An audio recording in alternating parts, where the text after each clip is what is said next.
This is LBC from Global, leading Britain's conversation with James O'Brien.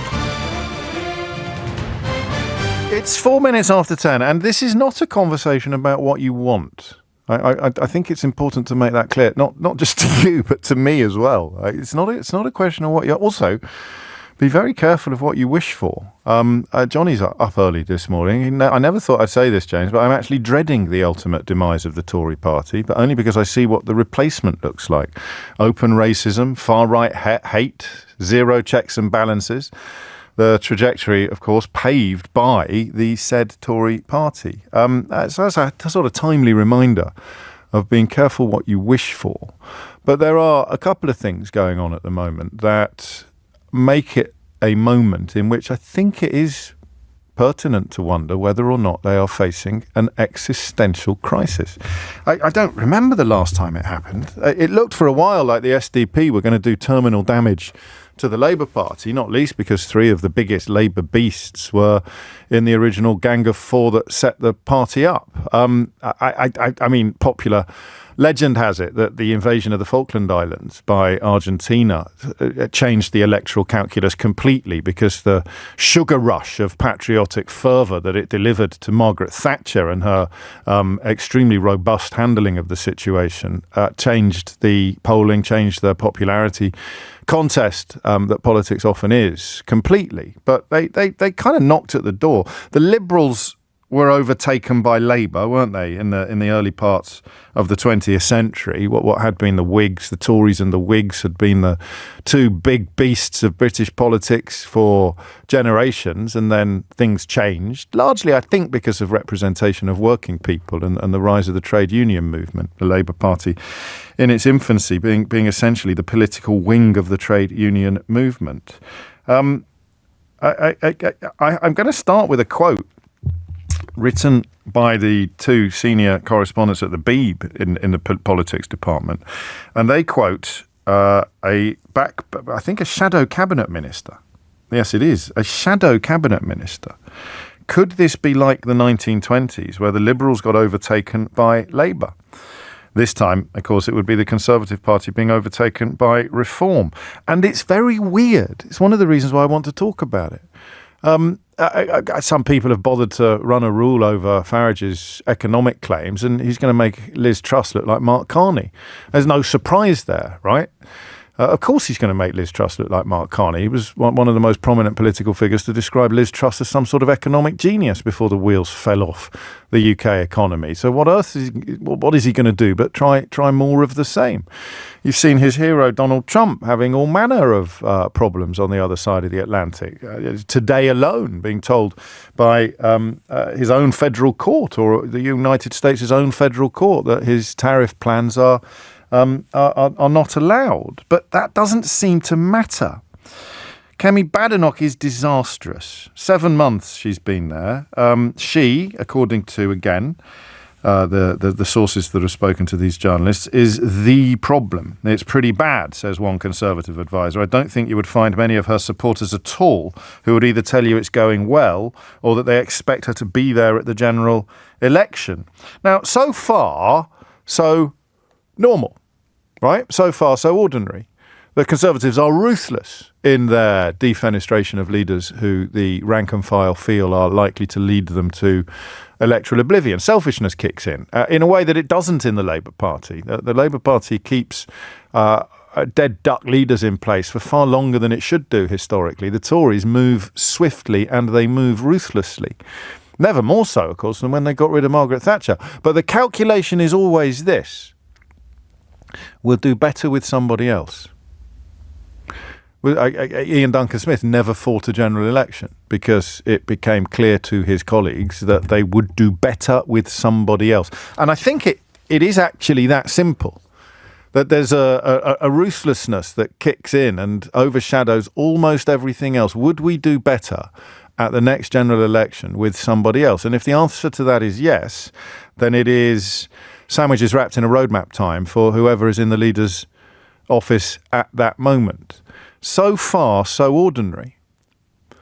But what if things don't improve? What if nobody could do a better job? What if something is shifting as a consequence of many factors, some of which I might be able to spot and some of which I won't. I mean, the rise of the online right, which is riddled with lies and misinformation, but unfortunately people who believe lies and misinformation have exactly the same vote that people who don't have, so you can't be sniffy and dismissive of it. It is a democratic cancer, but it is also a collection of valid voters, if you like. So that seems to be the constituency to which people are increasingly appealing, oddly, including sometimes, it seems, the Labour Party. A story today about how immigration reductions in some sectors are going to hit the Treasury quite hard. It's a direct contradiction of what Keir Starmer has claimed. Tax revenue. If there is a reduction in immigrant workers in the engineering and IT sectors, the economy will be harmed and tax revenue will be decreased. This is the government's own immigration advisors telling ministers, contradicting Sir Keir Starmer's claims this month that the sectors had become too reliant on migrants. Anyway, you see who he's appealing to with that kind of comment. So that's when things become really interesting. I want to say something that might strike you as false modesty, but it really isn't. You will be at least, if not more interesting than I am on this subject. Look, some days it's my job to get the ball rolling and to throw some conversational hand grenades into the mix in the hope of shaking you out of your stupor and prompting you to engage with the programme, either directly by ringing in or indirectly by shouting at the radio or having a conversation with me in your own head. But some days I'm groping around in the dark as much as everybody else is. And I'm struck by 2 or 3 things that have happened recently. The first is the move here for a BBC article to quote a shadow cabinet minister contemplating the demise of his own party strikes me as close to unprecedented. I've followed politics on and off since about 1988 when I started studying for my politics A-level, and I can't off the top of my head remember a time when the Conservative Party was being described as facing existential threat by anybody serious, let alone an actual shadow cabinet minister. The second thing is it's weird, isn't it, with Cummings? Because the one thing he'll never do is acknowledge the role he has played in completely kebabbing the Conservative Party, not least by putting Boris Johnson into Downing Street and then clearing the way for Liz Truss to come along and tick any boxes of incompetence and awfulness that Johnson had somehow missed. But Cummings is nothing if not unself-aware. But for somebody like that to talk about, as he did yesterday on Sky News, an event horizon being passed, the possibility that they've got, let's call it the point of no return. The Conservatives have gone past the point of no return. That's 2 things. And the third is the Badenoch problem. She's objectively awful. It's terrible, really. It would be wonderful to see a black woman in particular offering up a brand of popular conservatism that both recognised reality and reflected common decency. You might not like the Tories historically. I don't particularly, but I can point at people I admire who have come through the Tory ranks. It's a bit of an obvious list, probably. Amber Rudd, and I still have to do that little mental check there that I'm not about to mention Amber Heard. I don't know why I've got a mental blockage on those 2 Ambers, but I do. David Gauke, been doing great work in the Justice Department. Of course, Rory Stewart is often your go-to man for decent Tories, and you may disagree with them passionately on many ideological issues, or let alone policy issues, but they are not people who strike you as fundamentally awful, fundamentally incompetent, or fundamentally dishonest. And if the Tory party is to become a fundamentally dishonest movement, then they're trying to eat the same lunch that Nigel Farage has been eating for years, making promises that can't be kept, demonising foreigners and various vulnerable groups, apple pie tomorrow, mother love today, all of the things that are in the arsenal of the populist in opposition seem to be the things that the Tories are going for today. It's coming up to 14 minutes after 10.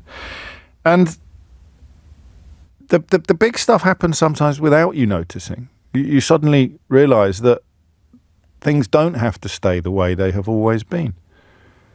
Things don't have to stay the way they have always been. And of course, at the weekend, something we haven't mentioned yet, Boris Johnson sounding out the possibility of a comeback, which tells you that they have learned, or he at least, and his supporters have learned precisely nothing. So I've got two questions for you. The first is the obvious one, and just hit the numbers seriously and tell me what you think and why. Do you think they've passed the point of no return? 0345 6060 973. And remember, I want you to tell me what you honestly think, not what you want to be true. Do you think that the Tories have passed the point of no return? If a shadow cabinet minister is positing that possibility, then there's absolutely no reason not to ask that question today. And then here's the second question. I've got an answer to this one. What would recovery look like? What would resurrection look like? I said to you, about 5 years ago?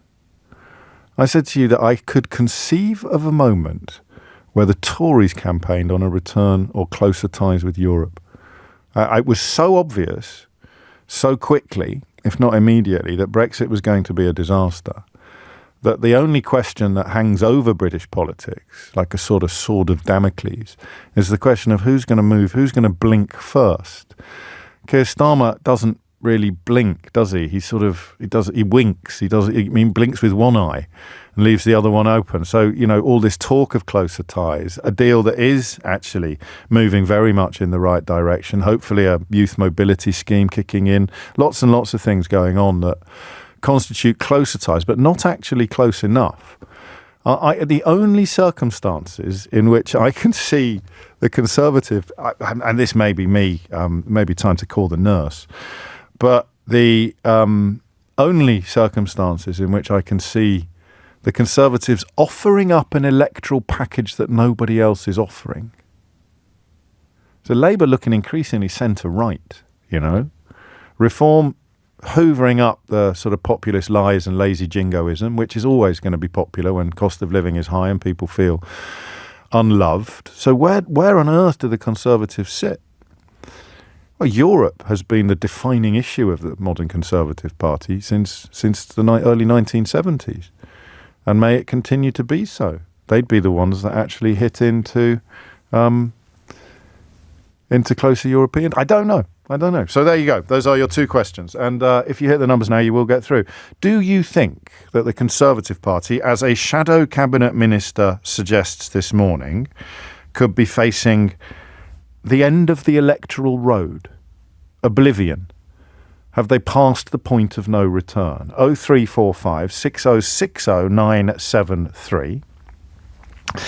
And if there is a way back for them to relevance, if there is a path back to relevance, what does it look like?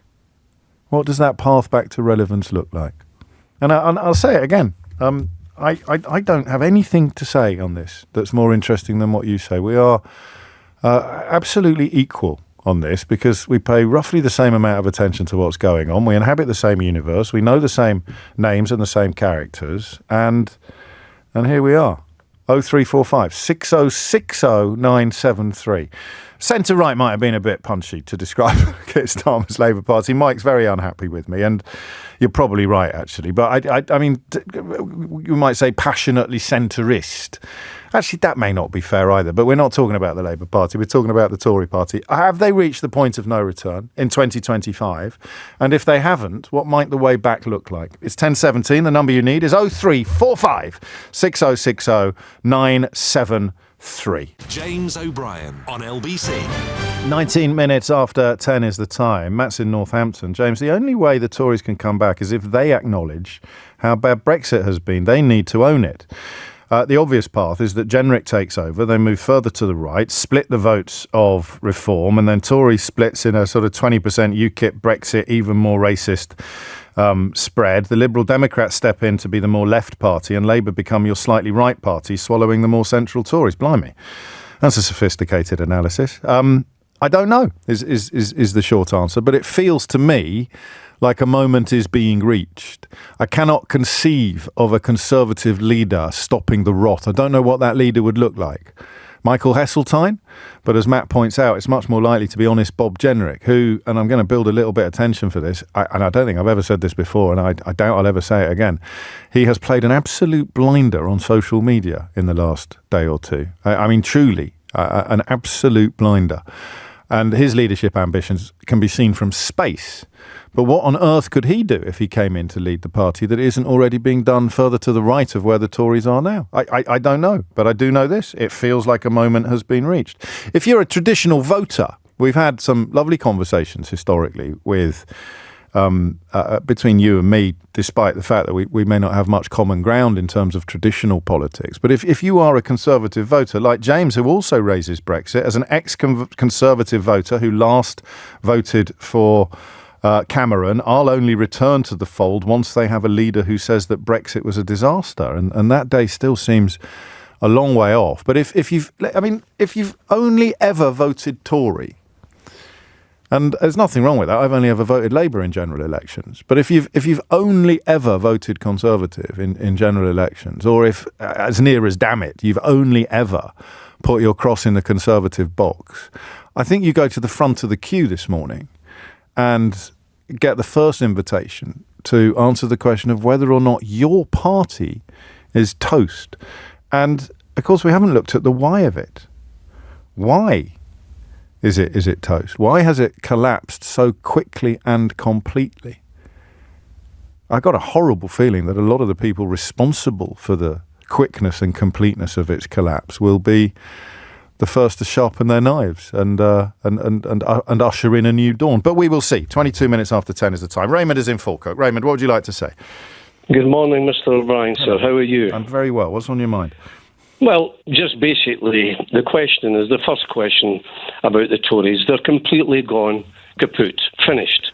I spoke to your colleague on the phone just 5 minutes ago to say that just apart from my personal feelings, how I feel about it all, factual things, the bookmakers, who at this stage is now quoting prices for the next election, which could be 4 years, unless something desperate happens. Right now, at the moment, joint favourites are Reform and Labour to be successful. Right now, you can have a minimum 4-1, the Conservatives to win. There was as much chance as winning of me being in the moon at 3 o'clock this afternoon. They are gone, finished, forever. Forever. All the people, and I'm speaking from people not just being Scottish mentality and blinkered. Where the Tories have not been in power for generations, of course. We have to I understand, yes, but I'm trying to make this subtle point, Mr. O'Brien, please. Call me James. Please. James, I'll call you James, but I get so angry and frustrated. I can tell. And my blood pressure goes through the roof, why, Mr. Raymond? O'Brien. On this subject, why? I'll tell you why. I'm listening. I'm an old man of 80. I've seen lots of things go down the years. And let's be honest about it. The state, what we're in right now, society, I'm looking at it all.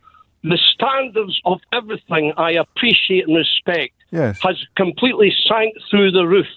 I'm looking at idiots that are supposedly, you've got your let's be honest about it. Take the Tories right now. In the United Kingdom, the thing that's waiting, that's looming on the horizon, is a poisonous guy called Nigel Farage with his Reform idiot. Have a look. Lee Anderson, Richard Tice, do me a favour. This is bonkers case. This is nonsense. I was hoping Mr. O'Brien, I'm trying to calm you down, but I don't think I can. I think I agree with you, actually. But I worry about your blood pressure. I'm not being patronising. Right, I am listening. Please, if I go into a local Witherspoons pub and they're all over the place, I can get an idiotic statement.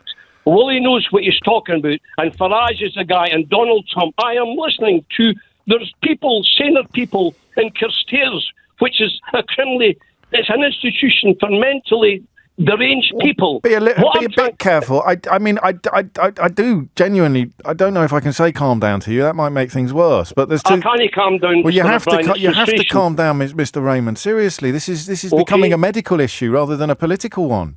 Now you're telling me. I am. I might agree. I might agree with everything you say. You're telling me. I've got a wonderful sense of humour, but it's running short. Well, you and me both, Raymond. You and me both. So why have the Tories? Why. Yes, I'll wait. I'll be quiet for a while. I'll tell you why. Yes. Because they are completely shot.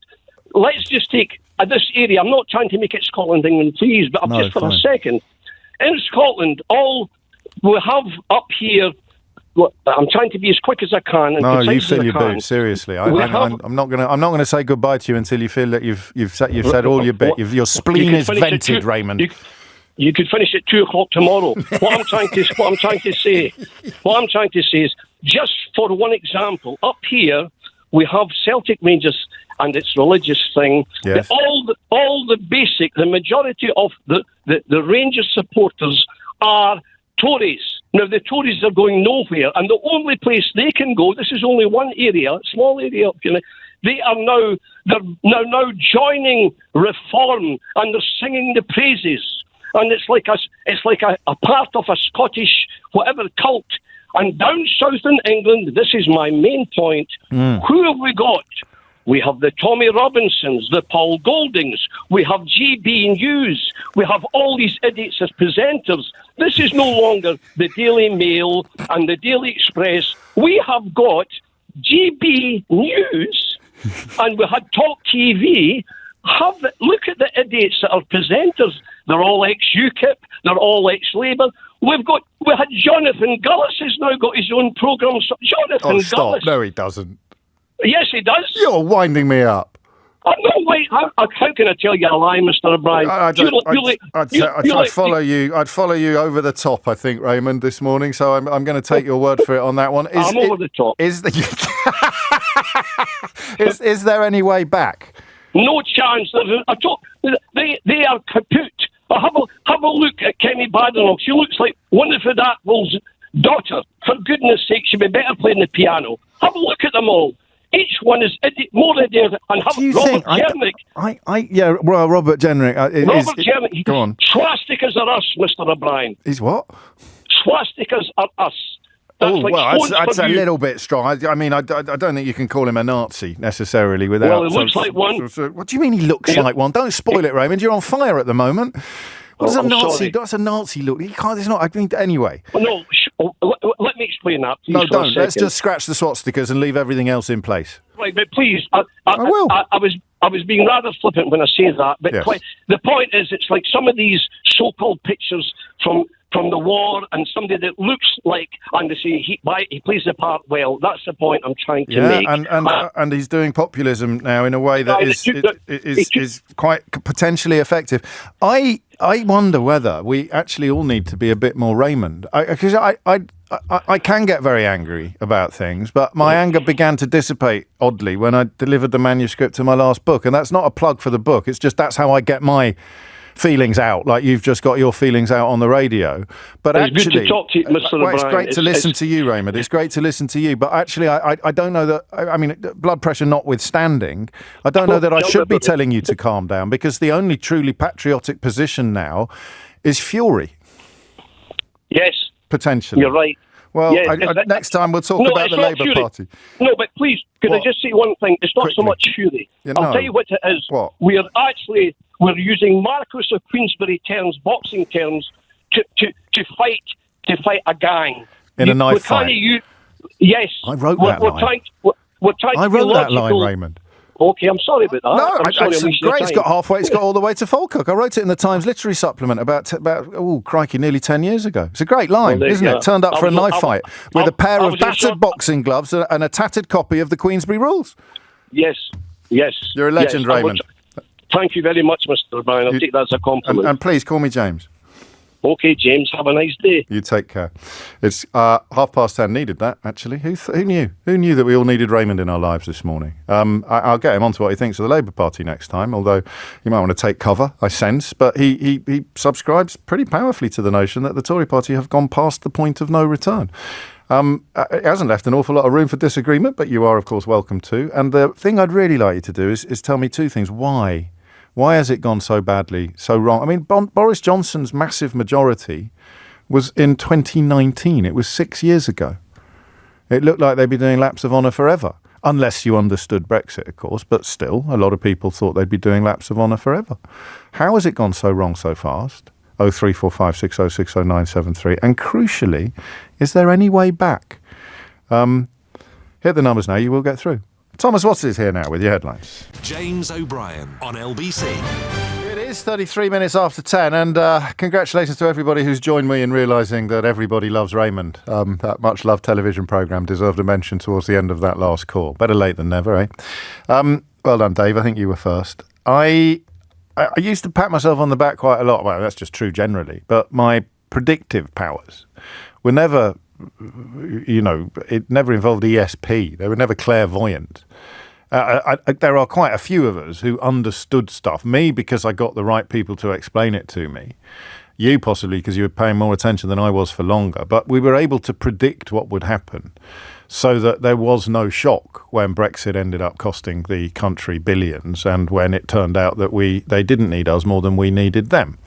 There was no shock that Boris Johnson's premiership ended in abject disaster, because on this programme in particular, going right back to when he was mayor, we'd been chronicling his catalogue of calumnies, moral corruption and depravity tirelessly for years.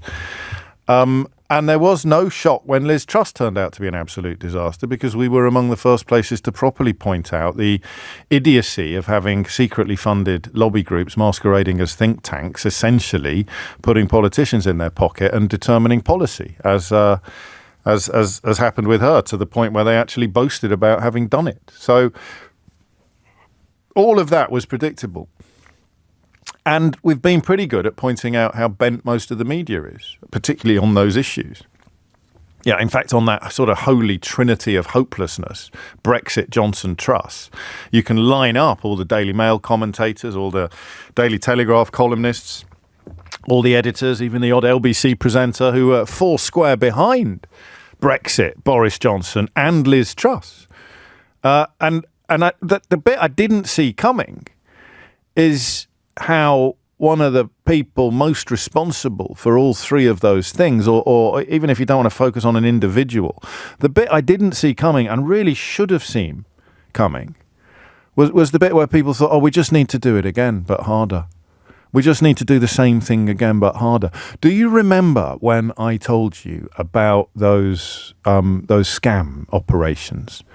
When you get a letter from someone you've never heard of claiming that they need your help, they need access to your Abbey National account to get $467 million out of a bank in Abu Dhabi or Lagos, and they'd be happy to split the proceeds with you. And somehow, through a relatively sophisticated psychological process, they suck you in, and you give them your life savings, and then they go quiet.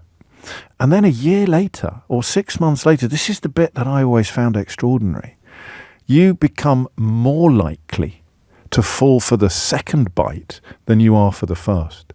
Because is that what's called a sunk cost fallacy? No, it's something else. But because you've already given them your life savings, they come back and say, oh, we're so nearly there. We're so nearly over the line. There's just a few more bribes that I have to do. Is there any way you could sell your house and send me the money, and then we'll have the $476 million by Christmas? And the psychology, or the psychologists tell us, that will work. That is more likely to work than the original con, because you've now got losses to chase. So you sell your house and you send them the money you send them the proceeds, and you never hear from them again. But that seems to me to be where support for reform is. You backed Brexit, you backed Boris Johnson, your leader told you Liz Truss was an economic genius, but if we just carry on doing the same things but louder, the same things but harder, then next time it will work. You know, there is a brilliant outcome. It just goes to a different school. True communism has never been tried. That's where we are now. It's the worst it's the worst blend of populism and reality. But the question we're asking today is what that means for the Tories. Because other people are now hoovering up the legacy, the ludicrous belief that if we'd only just shouted, believed a bit hard, that was it, wasn't it? Believe in Brexit. Do you remember? People would say that with a straight face. previously serious people would tell us that we just had to believe more. So the people who think that it will all go good if you just believe more, and I'm afraid I have to say, become even meaner towards people that weren't born here. If you just believe more and hate foreigners more, then everything's going to come out all right. And what I hadn't foreseen was that some of the key architects of that holy trinity of hopelessness, the people that brought you Brexit, the man really who calls himself Mr. Brexit, the man who greased Boris Johnson's passage into number 10 Downing Street, the man who described Liz Truss as the architect of the finest budget he'd seen in decades. How does he come out of this popular? That's a question for another day. But all of it adds up to an almost impossible path ahead for the Tories. So they're finished, aren't they? They just are. Well, I mean, what does recovery look like for the modern Conservative Party? I am good at this, and that's not false modesty. That's a bit of arrogance. And I've proved it. I'm good at this. I'm good at telling you what's going to come next. I've just told you something I didn't see coming, probably because I have too much faith in the great British public. And I'm telling you now, I can't see a way back for the Tories. But I could, of course, be wrong. 0345 6060 is the number that you need. 10:39 is the time. Chris is in Burnham-on-Sea. Chris, what would you like to say? Good morning, James. Well, I thought Raymond was incredibly passionate. Everybody loves Raymond, Chris. Oh, I mean, you should give him his own programme. I thought he was absolutely incredible. It's not a bad idea, actually. I'm on holiday next week. I don't know who they've got in for me yet. I'll see if Raymond's busy. Yeah, get him in. I mean, to be honest with you, I was slightly insulted when he said that anybody who kind of voted for or thought Farage was okay was mentally deranged. A bit strong, perhaps. It was a bit, and it did kind of insult me a little bit. But I'll give you my take on things. Yeah, if you would. I'm in my 70s now, and throughout my life I've always voted Conservative, and I've been a member of the Conservative Party. Right. But never, ever again will I vote for them. Why not, mate? Why not? Because, well, I can give you a number of reasons. Right, here we go. We've had Theresa May, we've had Cameron, we've had Truss, we've had Johnson, we've got Badenoch now, we've had Sunak. Not one of them, you add all of them together, all together they wouldn't have made a decent Prime Minister. But respectfully, you voted for all of them. Well, all the ones that stood for election, at least. I did, but never again. Never again. What was the point of no return? Because I'd have thought it might have kicked in a bit sooner, Chris. What was the point of no return? No, that's a very fair point, James, and you're absolutely right. I'm not going to argue with you on that. But 14 years. Yeah. You see, whenever they come up on the television now and they're making these we're going to come up with some ideas. Give us time. You had 14 years. You couldn't run your programme. If you made mistakes, James, on your programme, you might get away with one or two. Perish the thought, Christopher. Perish the thought.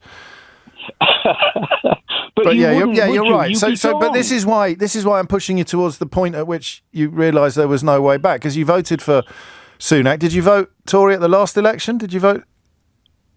No, I didn't. Okay. I voted Reform. So that was the breaking point for you. What electorally? What was the breaking point politically? What was the point at which you thought, I can't vote for these people anymore?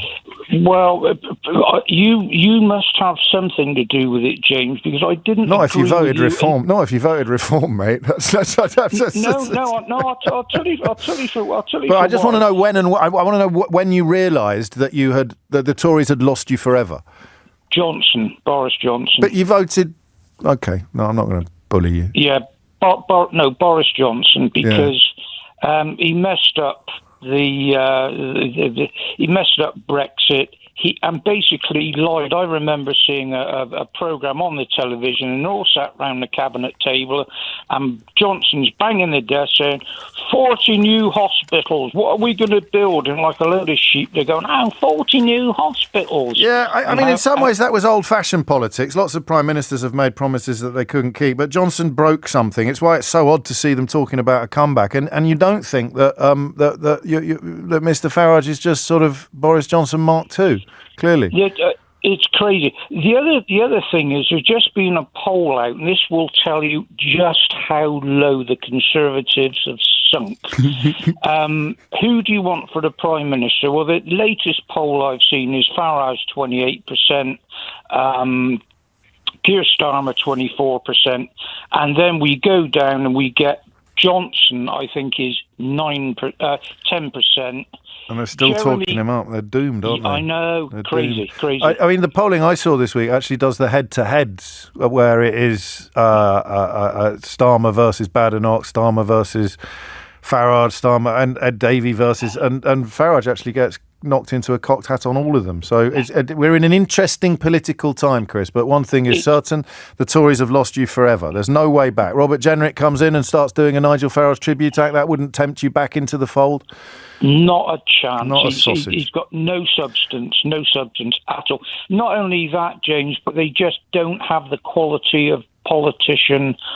Well, that is, I mean, but that is where, this is where you and Raymond agree, up until the point where he starts listing the politicians that are in the party that you voted for at the last general election, and you know, you've got your 30p Lee, you've got Rupert Lowe, you've got Farage. I can't remember the others, but I don't know that necessarily speaks to a golden age on the horizon when the calibre of political figure improves, Chris. But we are where we are, and I don't want to fall out with you, so we shall let that pass. Except, of course, for the necessary observation that that Brexit wasn't necessarily messed up by Boris Johnson. It was just always doomed to be a disaster. And he was one of the key people involved in telling the country, and I think you perhaps fell for some of these lies, that it could go well, or that it could be somehow good for the United Kingdom, or indeed that they needed us more than we needed them, or that the German car industry would never let the UK be treated like a normal third country, or that you could leave a club while still retaining all the privileges of membership. But that, Chris, is a conversation for a different day. Any Tories think there is a way back? Any Tories think it isn't over? That it isn't sayonara for what is supposed to be the most successful political party in the history of the world? James O'Brien on LBC. 10:48 is the time. Mark, thank you. I think you get... We should put funniest text of the day or something. Well, you know what'll happen. I won't remember. I had quite a lot of messages after I speculated on air about whether or not I might have ADD or ADHD or something like that. And it's fair to say there's a fairly broad consensus that there's quite a lot of evidence. And key among that evidence is my proclivity for forgetting stuff shortly after saying it and saying we'll do this every day and then not doing it ever again. But that doesn't explain... Why are you nodding your head? Because I can forget stuff. Why are you forgetting all the stuff that I tell you to remember? You said maybe everyone think we could all be in the zone. I don't know. But anyway, if I did remember to do, this is my funniest text of the day so far, and it could be a sort of running chart if any of us were paying attention, couldn't it? It would be Mark. He writes, put Mark Francois in charge. Not to save the Tory, just for my entertainment. And on a slightly more serious note, Sophie writes, the way back for the Tories is James Cleverly and war with Russia. I used to like Cleverly. In fact, I probably still do. I just don't like socialising with politicians because it means that when I have to give them a kicking, I feel bad about it, and I don't like feeling bad about it. But I liked Cleverly when we did a TV show together, I think it was. And we only fell out when... do you remember when they wrote about David Frost having a patriotic breakfast? This is... possibly, and there's obviously quite a lot of competition, but this is possibly the maddest thing that ever happened to me on social media. David Frost wrote about having a patriotic breakfast before going off to do negotiations. And the Daily Telegraph wrote it as a straight news story. He had sausage and black pudding and bacon and a fried slice. He had a patriotic breakfast. And it was as if we were supposed to salute his breakfast like a bloody flagpole. It was truly one of the moments of utter madness that I've ever encountered in the interplay between media and politics. I naively presumed that everybody would agree with me. You can't have a patriotic breakfast any more than you can have a patriotic candy floss. But it didn't stop people from going a bit temporarily loopy. And so I did a thing. I was waiting. I can even remember where I was. I was in Five Guys in Piccadilly Circus waiting for my youngest to come out of the loo. And I just did a quick Google on where all these ingredients came from. You know, like we invented sausages. Do me a favour. Sausages came from somewhere like, I don't know, ancient Sumeria or Egypt in the time of the pharaohs. And bacon was first cured by the Vikings. Or anyway, I did a quick thing. Hens were first domesticated by Persians. I just did a quick, ever so funny, I thought, ever so innocuous little tweet about don't be ridiculous. You can't have a patriotic breakfast. Sausages come from here. Bacon comes from here. Eggs come from here. And even by the standards of my Twitter account in its heyday, the response was absolutely extraordinary, up to and including cabinet ministers, namely James Cleverly. Was he a cabinet minister at the time? I think he probably was. Attacking me. I don't know what for. Not saluting at the breakfast. That is like something out of an Armando Iannucci movie, isn't it? What's O'Brien going to be executed for? He didn't salute the breakfast, sir. Salute the sausage! David Frost is off to Brussels having had a patriotic breakfast, and James Cleverly joined in. I think he did. He just said, "You're better than this." You're better than this, he wrote. You're better than. I'm not saluting David Frost's breakfast. I'm sorry. It does not leave me wanting to burst into song. Oh, David's having his breakfast. Oh, happy time for we. Perhaps he'll have some eggs and a lovely cup of tea. I refused to sing and salute David Frost's breakfast, and James Cleverly had a bloody go at me. So I sent him a polite direct message saying, I think this may be the end of the warmth in our acquaintanceship. And then I bumped into him the other day. Spoiler alert, he was in this building. And he couldn't remember why we'd fallen out. And briefly, nor could I. And then I remember, but by then he'd gone, so I thought I'd share it with you instead. I refused to salute David Frost's breakfast, patriotic breakfast, and therefore I fell out with James Cleverly. But I actually agree with Sophie, not necessarily about the war with Russia bit. I don't know if that would be a necessary part of a Tory resurgence, because they'd have to be in power to make that happen. But yeah, James Cleverly's probably the only one left who looks like a proper politician. Good Lord, what an extraordinary moment this is for the Tory party. And as Chris reminded us, somewhat unintentionally, the person hoovering up all of the, what would you call it, the side effects of the disaster of the last 14 years is a bloke who would be even worse. He would do all the same things, but worse. So where do the Tories come back? What do the Tories do? Sue's in Thurrock. Sue, I do apologise. I don't know quite where that sort of strange aside came from, but we're here now. What would you like to say? Well, first of all, when you said David Frost, I was thinking David Frost, the old presenter on the TV. Yes. And I realised who you mean. I don't believe he ever had a patriotic breakfast, the treacherous swine. Probably not. No, I've been a lifelong Tory voter, and that was until 2019. When I didn't actually vote at all, and I've always had the belief that if you don't vote, then you're effectively handing a vote to whoever the winner is. You lose your right to complain in a way, don't you? As well, yeah. But I think you're also helping, whoever gets into power. Yes. But at the time, I couldn't have voted for Corbyn. It was just a step too far. Sure. Last time I did vote Labour, but I've always considered myself right of centre. But the beginning of the end for me was when you had the likes of Suella Braverman saying that on my behalf, she was coming out with all of this really nasty rhetoric. And I'm thinking, actually, no, I didn't vote for that. Your researcher actually asked me what makes me different to Tory voters that have gone to revolt. Yeah. It's because I'm not racist. Okay.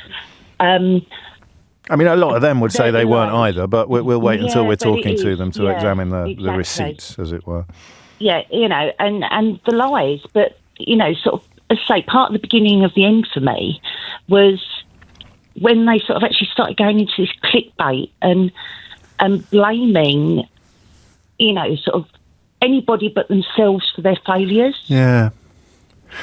It's a tricky one. It's a tightrope, that, isn't it? Because I mean, never explain, never apologise is an effective mantra. It can work, but equally, I don't know what you need to be to pull it off. Maybe a sociopath. Yeah, the thing is, though, is that they're doing a lot of complaining and no explaining. Oh, that's a good line. Is that your own? Yeah, that is my own. That's mine now. Yeah, because the line is never complain, never explain. Oh, but they are complaining a lot, right. And they're never explaining. And it gives Starmer a bit of an open goal every Wednesday, because everything she brings up as a problem, he can point out they created.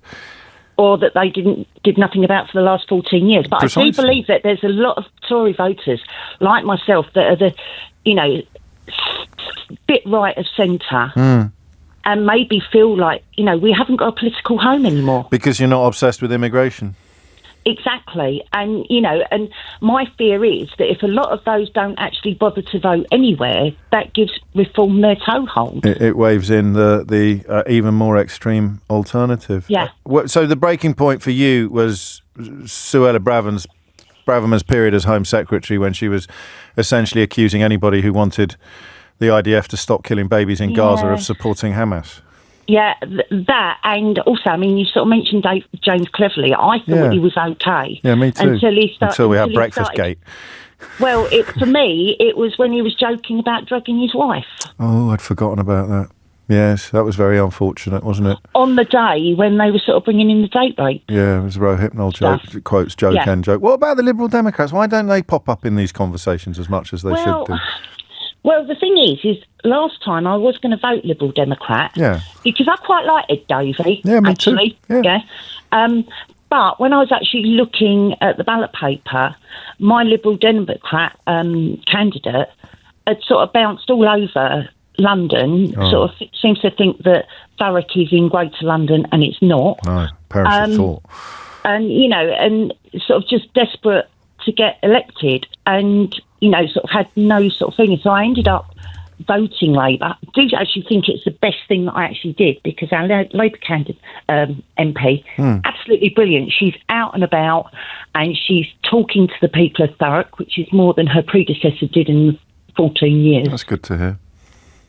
So... But no way back. Worked out well for me. For people like you, there's no way you're going to tack towards the sort of nativist snarls of Nigel Farage and his mates. But there's no way back into Cleverly's offensive comments regarding his wife notwithstanding. Could there be a figurehead who might tempt you back to the fold, to the Tory fold? I can't. Not that I can see. Wow. I'm not a generic fan. I don't think any of them have got any credibility. There must be one. We must come up with. Can we not come up with one? Well, I think they all sort of got deselected.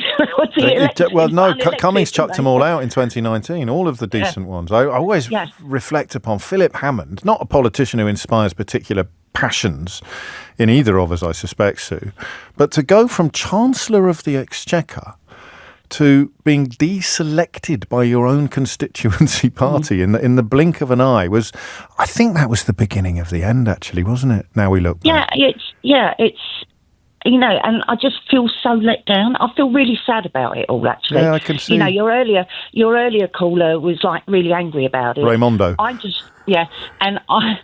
just really sad. Yeah.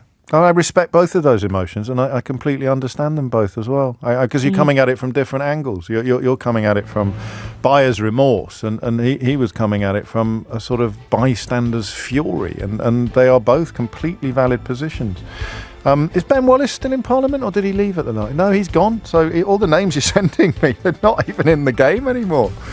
And you want a mark of how mad everything is? The rot began with that cull in 2019 when Cummings and Johnson got rid of anybody prepared to tell the truth. A truth that has now become absolutely irrefutable and irresistible. Brexit was going to mess up the country in unimaginable ways.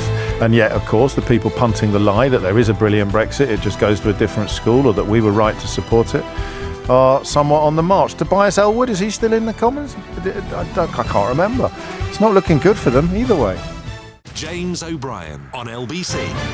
It is 3 minutes after 11. Just a quick post-mortem. I could have carried that conversation on for another hour, actually, but I have a feeling we'll be returning to that territory quite frequently in the coming months and quite possibly years. But this is nice from Jimmy. This is one of the reasons why I get out of bed every morning. What a great caller, an open-minded, reasonable Tory. Very interesting for me to hear their perspective outside of my left-wing echo chamber. Clearly a decent person. Carenza says that Dominic Grieve also deserves a mention. You're absolutely right.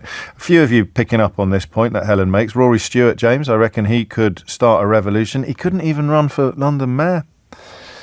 He couldn't even sustain raise the necessaries for a decent tilt at becoming London Mayor, Helen. So I don't know that it would be grounds for a revolution. And Tim wonders, forgive me, this is mildly rude, so if you're of a very delicate disposition, then please avert your ears. Tim wants to know whether you have to do a patriotic poo after you've had a patriotic breakfast.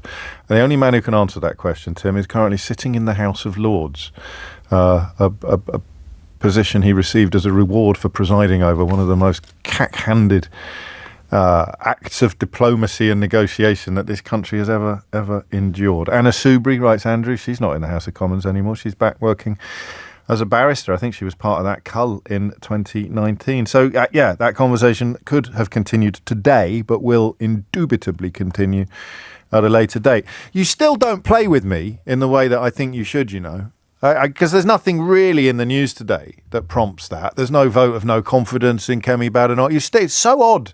All the years that I've put into looking after you, it's so odd that you still don't look after me on a day like today. I mean, that was a brilliant phone-in, don't get me wrong, I'm not complaining. But it is not a morning where my phone switchboard lights up like a Christmas tree. If I'm essentially getting a topic, I'm moulding a topic out of thin air, as opposed to saying, here is a story about something that is happening. I don't know why that is, because I thought the calls today were absolutely exceptional.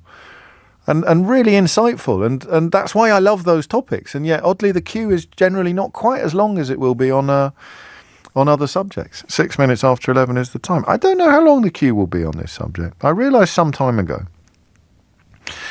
that there is no point doing this job. Although, obviously, some practitioners of the noble art of phone-in radio disagree. But there's no point doing this job if you don't really listen to what people tell you. And one of the very first things you have to do, and it was probably 10 years before I realised this, one of the first things you have to do is acknowledge when you don't know anything. How can you have a strong opinion about something you don't know anything about?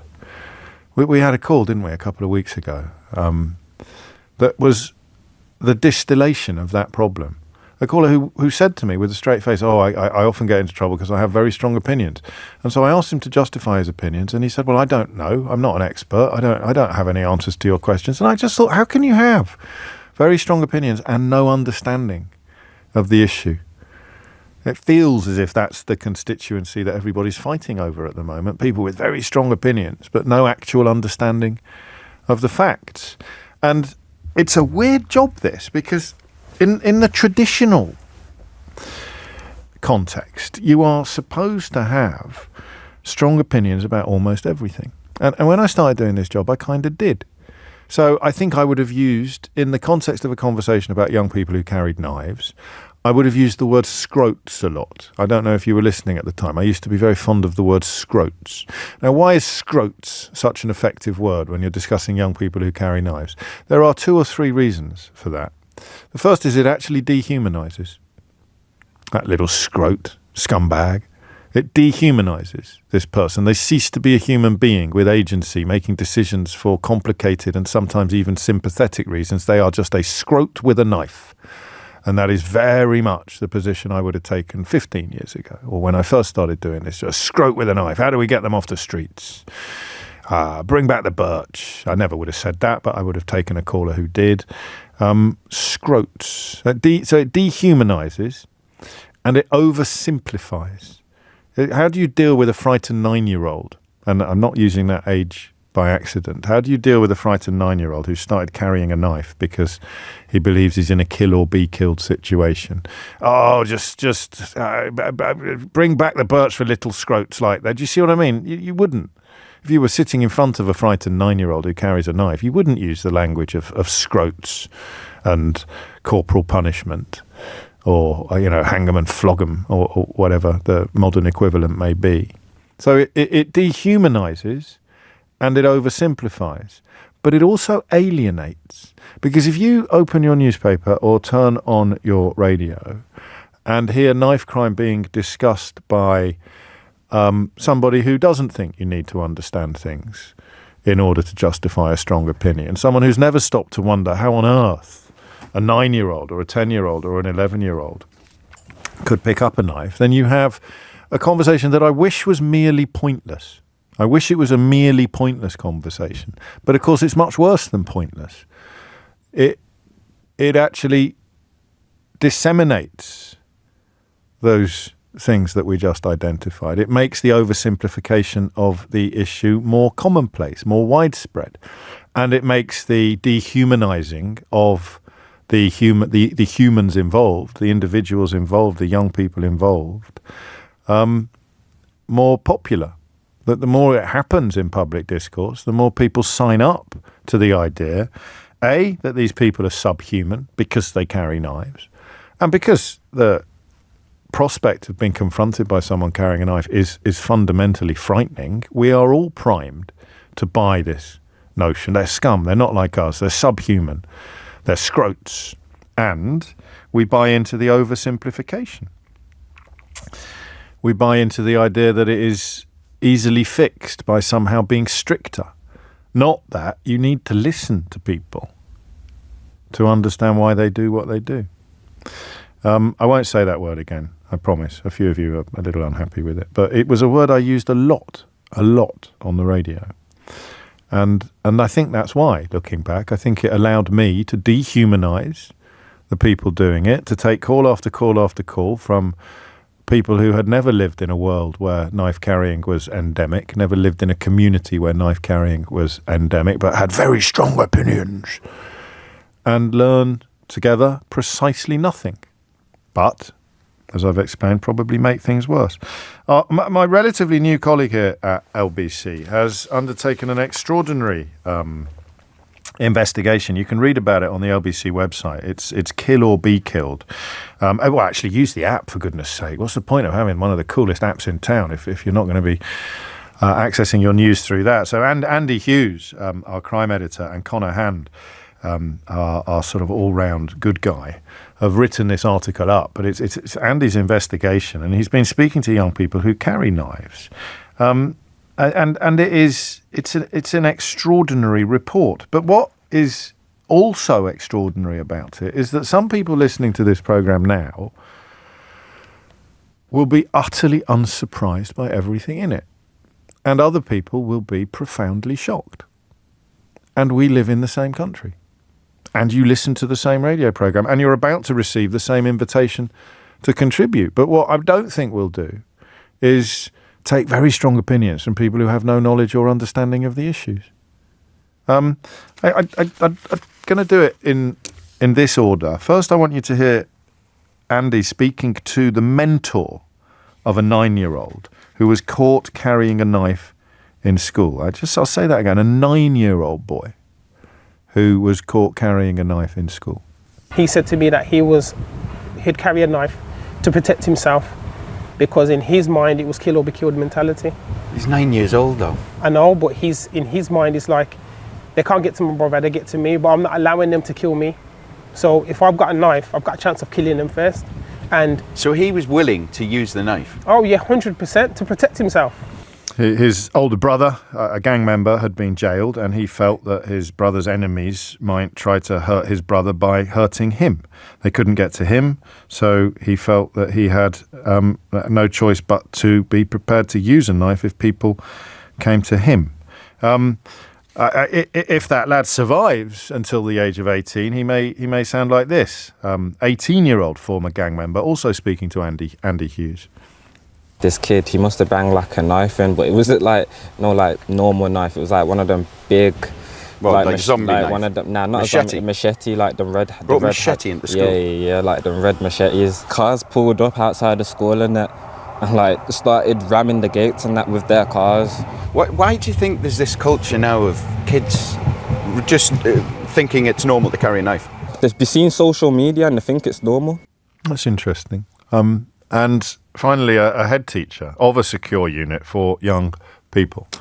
I've worked with young people that have been stabbed and murdered with knives. I've worked with young people that are in prison that have killed other young people. Kids are becoming desensitised to things that we would once upon a time be completely shocked and blown away by. There's also lots of young people that do not necessarily want to commit violence, and they're not thinking I'm going to carry a knife because I want to stab someone and hurt someone, but because of all the stuff they're seeing on social media, they're scared.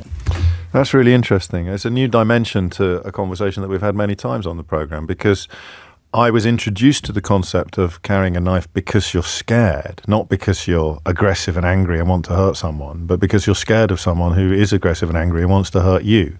I was introduced to that concept by you.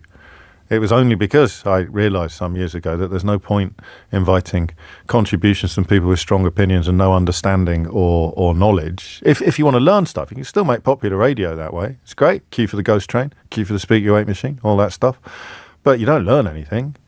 And now I'm learning, as a consequence of Andy's investigation, about the role that social media plays, which in some ways is even more depressing because it's less logical. If you have beef with somebody who carries a knife, you are more likely, I imagine, to leave the house tomorrow morning with a knife than you were yesterday, right?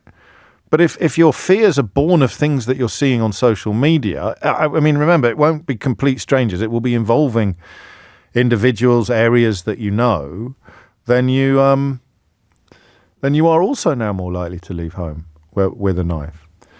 So 11:15 is the time. What I'd really like you to do is, if you've never phoned a radio station before in your life, I want you to tell me about why you started carrying a knife. The first time. Why? Because it's easy to dehumanize. What I can't do is imagine that it's me. The best way to empathy is to try to get into somebody else's shoes. If you can get into somebody else's shoes, you're halfway to empathy. It's why fascists hate culture and art. Because art is often the finest way in which a human being can imagine what it's like to be another human being. That's why the post office scandal didn't really engage the British public's imagination until it was dramatised. Art and culture create universes that you can imagine inhabiting in a way that news reportage and radio phone-in shows can rarely achieve. But I can't imagine it. I mean, goodness me, I don't think it's possible to have had a more privileged education than I had, from private school to private school to public school. I didn't grow up in a leafy suburb. I grew up on the mean streets of Kidderminster. But I grew up in a very middle-class family. And I don't know where the pivot would have been, you know. I don't know where the path not taken would have been a path that led me to knife carrying, that led me to carry a knife. But it's not beyond my ken that could have happened. But it didn't. So what happened to you? When and why did you, like that 9-year-old boy with what his own mentor describes as a kill or be killed mentality, when and why did you start carrying a knife? 0345 6060 973 is the number that you need. When and why? Hit the numbers now, you will get through. James O'Brien on LBC. 19 minutes after 11 is the time. I mean, you are allowed to ring in if you have phoned a radio station before. I just quite like the idea of this being a story or a topic that prompts you to do something you've never done before, because I'm interested in the first time that you took a knife out of the house. What does it feel like? Do you feel more scared? Or do you feel less scared? You have to feel less scared, don't you? Because, well, if you felt more scared, you wouldn't do it. That simple moment, that first time, it's going to be your mum's probably. You've got it out of the kitchen drawer, or you've ordered it online. That can sometimes happen. And the idea that this 9-year-old that Andy's been speaking to the mentor of, who intended to use it. What were you frightened by when you were 9? Chris points out in a text, he was frightened of Doctor Who. He used to hide behind the sofa when the Daleks came on the screen, around about the age of 9. Imagine being frightened of physical harm being inflicted upon you by your 18-year-old brother's enemies. And what would you tell that 9-year-old to do, if not to do what he's decided to do? I don't know the answer to that question, by the way. I'd tell him not to bloody carry a knife. But when he said, well, what am I going to do if they can't? I mean, everybody gets hurt, don't they? It's a crazy situation, this. Nothing new about it, except that social media element. And I'll add that to my list of charges for you this hour. Just talk me through, if you can, how social media... I think I know the answer to that, but I want to hear it from somebody who lives it, or someone who's much better qualified to contribute than I am. Why has social media massively increased the likelihood or the temptation to carry a knife? What is precisely the role that social media plays in this kind of context? 0345 6060 973 is the number you need. This from Kezia is important. James, please don't let the talk focus on black boys, as is often the common narrative. I remember your interview with Akala a few years ago explaining that the common denominator is not race. The same thing happens to young white boys too. Take Cleveland, one of the highest areas of knife crime in England, predominantly white working class. Glasgow, once known as the knife crime capital of Europe. Focusing this issue on black boys not only doesn't move the conversation forward, it also neglects young white boys who are in danger too. We need to look at the way Scotland drastically reduced knife crime by approaching it holistically.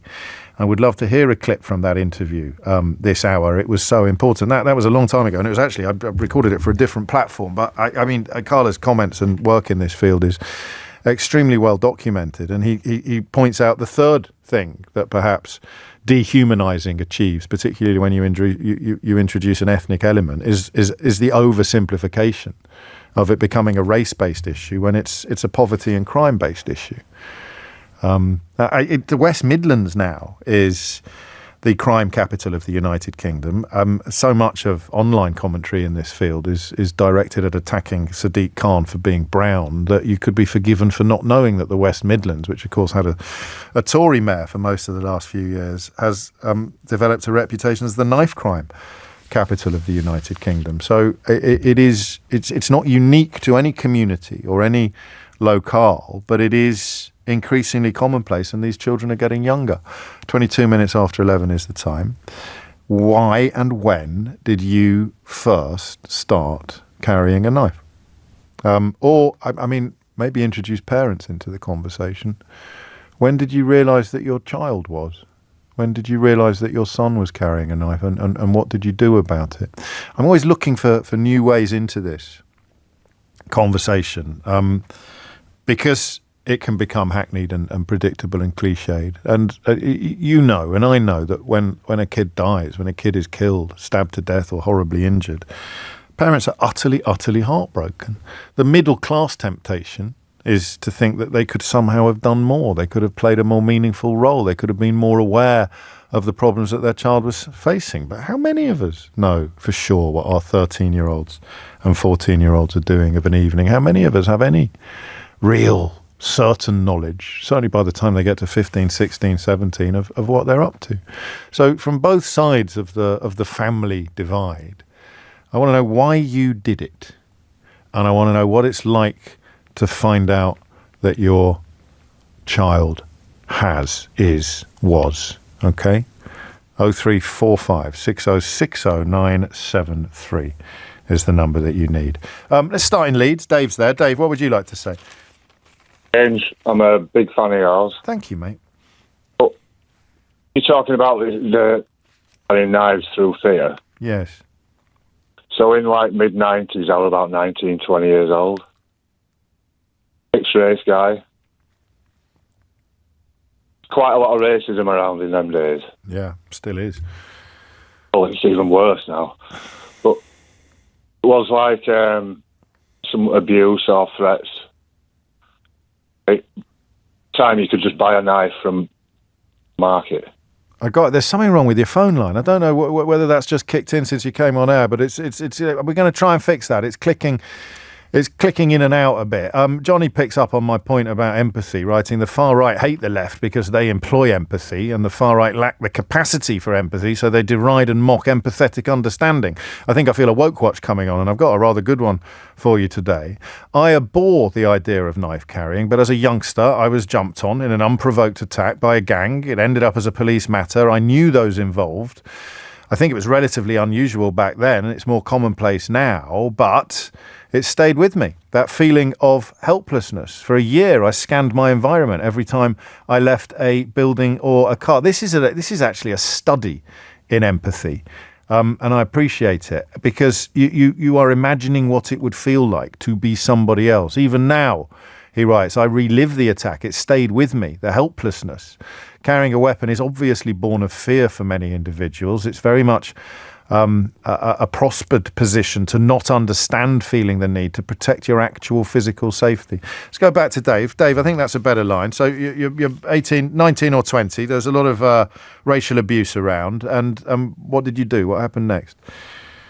So I bought this knife, and so I thought if somebody comes at me, or 2 or 3 of them coming at me, I'm going to have to defend myself. So fortunately, I never did use it. What made you feel that would be a likely scenario? I mean, just the... Well, some of these threats were quite graphic. And what else could you have done? If you know what I mean. No, I do. Well, people are threatening you verbally, and you think that the journey from a verbal threat into a physical attack is pretty short. Because some of the people I knew these guys, and if they were going to get hold of me, it wasn't going to be good for me. When did you stop? Probably about 6 months after. How come? Just you felt safer? Because no, I just thought if I can run pretty fast in them days. I shouldn't laugh, because I mean it's fight or flight, isn't it? That's the classic. Exactly. So that's the hormonal response. I either run and I've got no consequences, or I stay and end up in prison. I wonder how many people, if we were to break down every kid in the country currently carrying a knife now, how many would fall into the category of doing it for fear of what would happen if they didn't, and how many are doing it in the hope of actually using it to do something awful? Do you see what I mean? I think people in the situation I was in is probably not that common, but if you're going to be involved with gangs or, territory disputes, drugs, they are going to carry them, because drug dealers are absolutely... They've got balls of steel. They don't care what they do. And of course they will hurt and stab to protect their income stream. If you're going to get into that line of, I would say business, but if you're going to get into that line of business, you've got to have big balls, because... Stop saying that, will you? It's a family radio show. Sorry. You've got to have cojones. Yeah. Because that's one word. Absolutely ruthless people. Yeah, and if you find yourself on the wrong end of that kind of situation, even if you're a 9-year-old boy, you're going to carry a knife. But I don't imagine it ever makes the situation better. In the event of a conflict actually happening, it probably just means that everybody's going to end up getting stabbed. Not by any stretch of the imagination, just the person who's being victimised rather than the person who is attacking. It's coming up to 12:30. I mean, on a much lighter note, I have got an absolute humdinger. Of a woke watch for you today, because the point I made earlier in the programme was that I constantly forget about these things. But I don't know that I forgot about woke watch, or whether it actually just got overtaken by events. But this is, it's an extraordinary deployment of the word, so it merits at least a temporary resurrection of the beloved feature known as Woke Watch. This is a headline from today's Daily Telegraph, right? Baffling woke roundabout sends motorists round the bend. I suppose we are revisiting a world in which a breakfast can be patriotic, because in the world of the Daily Telegraph, a roundabout can be woke. Do you know why it's woke? I'm gonna leave you to guess. Can you work out how a roundabout? I nearly went a bit Devon then, a roundabout. Can you work out how a roundabout could possibly be woke? I shall tell you after the latest news headlines. When I will also, I'm availing myself of Simon Marx's presence in this country at the moment on a daily basis for 2 days running. He will be joining us this time to talk about an extraordinary development in Donald Trump's tariff war that speaks to a growing sense of, incompetence and or corruption at the heart of almost everything he does. But first, Thomas Watts has your headlines. James O'Brien on LBC. 33 minutes after 11. Good morning, James. Is it because the roundabout forces you to turn left? That's from David. Kieran suggests, has it been painted with rainbow paint, James? They really hate that. Benny picks up on a theme. A roundabout may be woke because you can only go left, James? Except for the magic roundabout in Hemel Hempstead. Is it a Dutch-style roundabout with those protected cycle lanes? A roundabout is woke because it makes you give way to the right. I quite like that. So basically, I've used that word I used to ban on the programme. Your contributions boil down to either the correct answer, a claim that a woke roundabout is a roundabout that either forces you to give way to the right or means that you can only turn left, which wouldn't be a roundabout. Well, no, it could be. Or the correct answer, which is indeed the cycle lanes. It is a roundabout where motorists are expected to give way or to prioritise cyclists and pedestrians.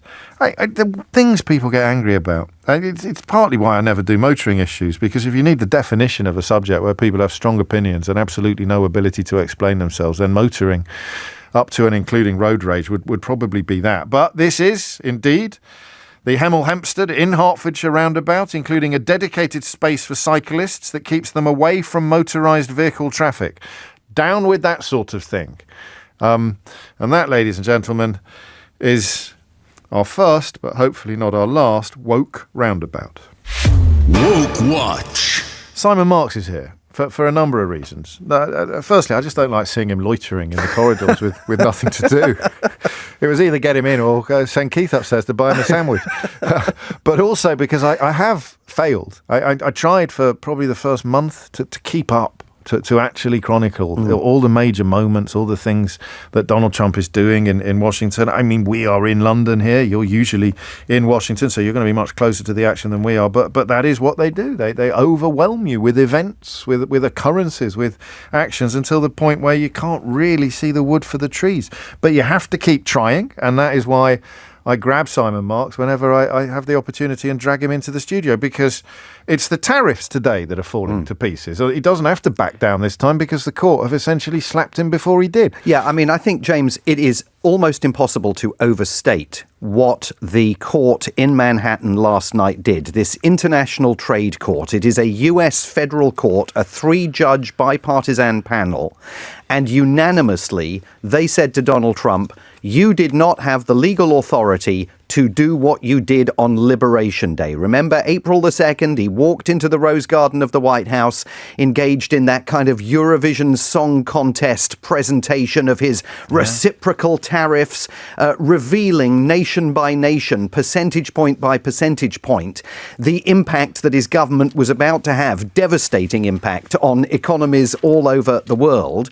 And of course, promised Americans not only that was Liberation Day, but it was the turnaround. He had said on Air Force One just a few days prior, you're going to get so rich as a result of these tariffs, you're not even going to know how to spend all of the money.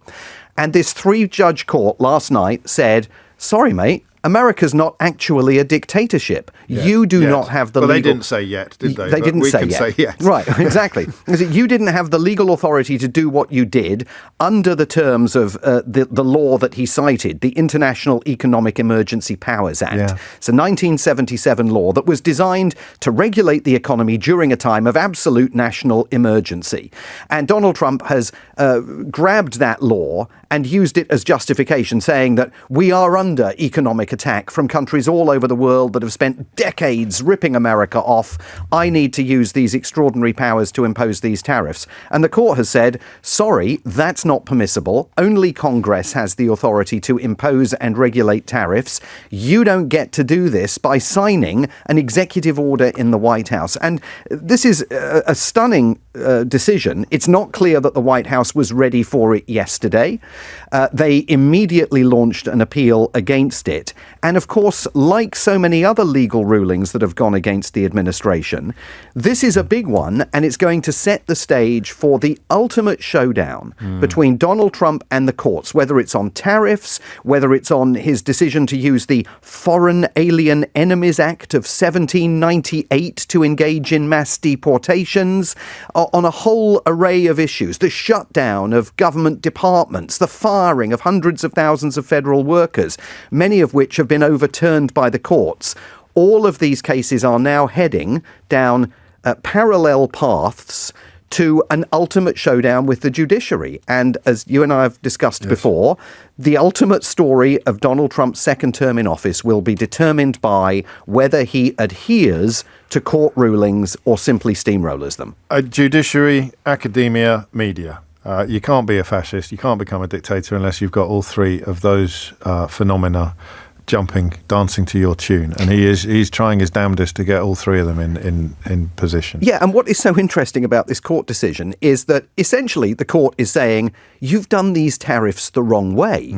There is a mechanism for doing some of these tariffs, and it's important, I think, to underscore that it's only the Liberation Day tariffs that are affected by this decision. So the earlier tariffs on steel, aluminium, foreign cars, car parts that are imported into the United States, those stay because he used different legal authorities to justify those tariffs. He could, if he wanted to, have gone to Congress with a package of proposed tariffs and said to Congress, this is what I want to do. And then Congress, in time-honoured fashion, would have discussed it and legislated on it and voted on it. And he may have got some of them through. But in Donald Trump's world, that's hard work. That's hard graft. You think it's that simple? And he wants to do an end run around Congress on everything. I want it now. He wants a superannuated executive. He wants an all-powerful presidency. And so he's decided to wander down this road. But on this occasion, he's been upended by the courts. And now he's being given 10 days to unwind these tariffs or face legal sanctions. And crucially, the case was launched by US businesses and states. It's not sort of Hillary Clinton continuity party or pesky lefties or students. It is US states and US businesses explaining to the court that he has absolutely kebabbed them. Well, and also, of course, because US businesses understand the logic that economists advance that is completely rejected by Donald Trump, that tariffs are going to lead to price inflation, supply chain issues. Even Donald Trump himself has conceded that the golden age that he has articulated that America is on the brink of achieving is still going to lead American parents this Christmas only to be able to buy a couple of dolls for their kids, not 30, because the prices are going to go up as a result of his tariffs. This court ruling completely upends the trade negotiations that are underway with the European Union. And dozens of others. And China as well, negotiations there. And I think it raises questions about the US-UK economic prosperity deal, which, let's remember, our own Prime Minister hailed alongside Donald Trump, in that speakerphone conversation just 3 weeks ago. I mean, the carve-outs for steel, aluminium and 100,000 British cars every year going into the United States remain. But that deal acknowledged the 10% reciprocal baseline tariffs on everything else would remain in force. Trump's now being given 10 days to unwind those 10% tariffs. And also, James, it was only earlier this week that Lord Mandelson made a speech in Washington, D.C., engaging in a pretty extraordinary soft soap routine towards President Donald Trump, paying tribute to what Lord Mandelson, the British ambassador to Washington, described as Donald Trump's acute political instincts. Well, the court in this ruling was clearly not acknowledging that Donald Trump has acute political instincts and was basically saying he's a wannabe dictator and we're going to stop him. And we're all that can stop him. I mean, Mandelson's in D.C. to do a job, yes, isn't he? And that job is to try to keep Trump sweet, even as he embarks upon ever more unprecedented acts, which you chronicle quite perfectly. Of course, the man that was also supposed to deliver epic financial benefits to ordinary Americans, Elon Musk, he's been handed his sandwiches wrapped in a roadmap. Well, he's bowed to the inevitable. I mean, I see that the website Politico this morning is reporting that you could hear champagne corks popping all over Washington in the corridors of power with the news that Elon Musk has made it official. He is departing the president's inner circle, abandoning his efforts at engaging in any kind of governing after, of course, he famously brought his chainsaw to Washington, D.C., a literal chainsaw that he was prancing around on the stage, boasting about, even as he was eviscerating hundreds of thousands of federal government jobs, consigning the U.S. Agency for International Development, as he put it, to the wood chipper. One government department alone, the disappearance of which, according to Boston University School of Public Health, is resulting in 103 deaths worldwide every hour because USAID's programs of development and humanitarian assistance have come to a crashing halt. He's left with a bit of a challenge to Donald Trump, criticising Donald Trump's proposed tax cuts, saying that they are going to fuel the deficit, saying that his public expenditure requests in his budget bill that he submitted to Congress will fuel deficits and will only serve to undo the good that he, Elon Musk, claims to have done through his campaign. So let's have a look at that, because he told us, or he told Americans, he'd save $2 trillion. And he saved, he hasn't saved $1.8 trillion. So he saved about $200 billion by his own numbers. So that's his numbers. And those numbers need to be held up to sunlight as well. Yes. Absolutely. So he had... So tiny percentage, even if he was telling the truth, which is far from certain of what he promised he would achieve. Yeah, this would peak Trump. How could they possibly have fallen out? They're peas in a pod. It is tempting to say that his time running the Department of Government Efficiency, which of course is not really a government department, was a failure because he didn't come close to saving the $2 trillion that he promised. And in those terms it is. But I think it's also important to underscore, first of all, the hundreds of thousands of lives he's upended over the course of the last, 120 odd days. But also the fact that he has engaged in substantial personal enrichment as a result of the position that he enjoyed there. Yeah, and speaking of substantial personal enrichment, David Frum, who's a writer I admire enormously, has written a characteristically packed piece for the Atlantic website, which in some ways made me wonder whether we overthink things, Simon, and overcomplicate and look for the master plan and look for the hidden agenda, whereas in fact, as Frum writes, he is simply taking self-enrichment to a scale never seen before in America. And never mind the judges, never mind the fascism, never mind the laws. For Trump and his closest family and cronies, it's all about the Benjamins. It's all about the money. I mean, and it is completely unprecedented. We've never seen personal enrichment like this. Trump and his family made $2.9 billion out of one thing, the meme coin that he and Melania launched in the days leading up to the inauguration. They got out of it in time. They pocketed the money. 764,000 Americans lost everything that they put into the meme coin. And that's just one area of enrichment. If you look at the recent travel to Saudi Arabia, Qatar, the UAE, it was preceded by travel to Saudi Arabia, Qatar, and the UAE by Donald Trump Jr., who was signing business deals all over the region for the Trump organization. We haven't seen any of the kabuki this time around that we saw in 2017 when Trump signed those documents. Do you remember he was in that room with the huge binders next to him, and he signed documents that the American people were told meant that he was recusing himself from any control over his business empire. Of course, reporters in the room asked to see the documents and were told, oh, no, you can't look at them, they're confidential.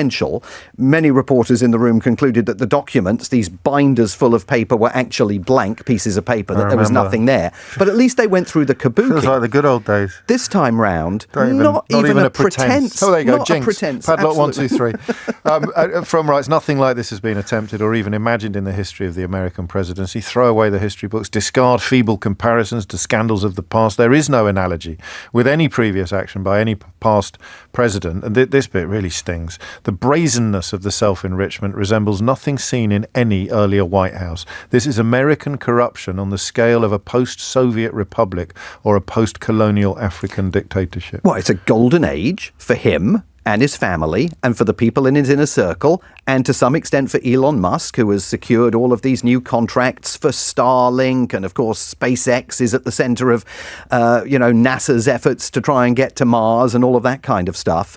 But it's absolutely not a golden age for millions of Americans who backed him for a second term in the White House and are now being told you're not going to be able to afford Christmas presents for your kids. And final question, because you've got to limber up for your performance later. What are they realising this? Is there buyer's remorse? Or there is some indication in some polling data that in many parts of the country, people who voted for Donald Trump are moving away from Donald Trump.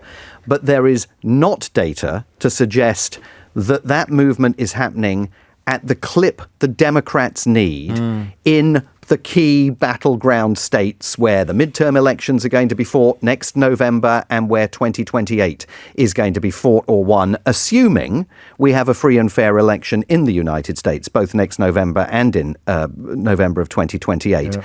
And, I cannot overstate the extent to which Democrats and their leaders have basically become irrelevant in the minds of Americans and are struggling to secure any moment, any brief moment in the Klieg lights of media attention, because to come back to where we started, Trump understands the tsunami of activity, even when it's negative for him, like this court ruling. It takes all the attention away from everybody else, and those Klieg lights remain firmly on him, which is just the way he likes it. Good Lord. Apart from that, it's all going brilliantly. Absolutely. Can't wait to get back. Simon Marks, it's such a pleasure to have you around. It really is. Thank you for that. What time are you on tonight? 10 o'clock. 10 till 1 tonight. 10 till 1 tonight. You can have more of the Marks. It is coming up to 10 to 12 this morning. James O'Brien on LBC. 11:51. I've been getting a bit cross with the government because they have not been inviting my esteemed colleagues, Natasha Clark and Aggie Chambre, to ask questions recently, even after they've schlepped halfway around the country to attend various conferences. And given the size of LBC's audience, there is no logical reason for that whatsoever, particularly when you look at the pitiful ratings of some of the organisations, both in print and in broadcast, who do get questions. So I am somewhat relieved to see our esteemed colleague Aggie Chambre on the television screen to my left and right, putting a question to Keir Starmer a few moments ago. I think we may as well have a little listen to that before 12 o'clock when Mystery Hour kicks in. But before all of that, back to this question of carrying a knife and the tricky territory of introducing nuance. The idea that it's very easy to be utterly repulsed by the prospect, but does that ignore the reality of the lives being led by the people for whom knives are a commonplace factor? IO has been waiting for ages, for which I apologise. He's in Romford, or he was at least when he rang in. He might be in Poland by now. IO, what would you like to say? I'm still in Romford, James. Glad to hear it. Go on.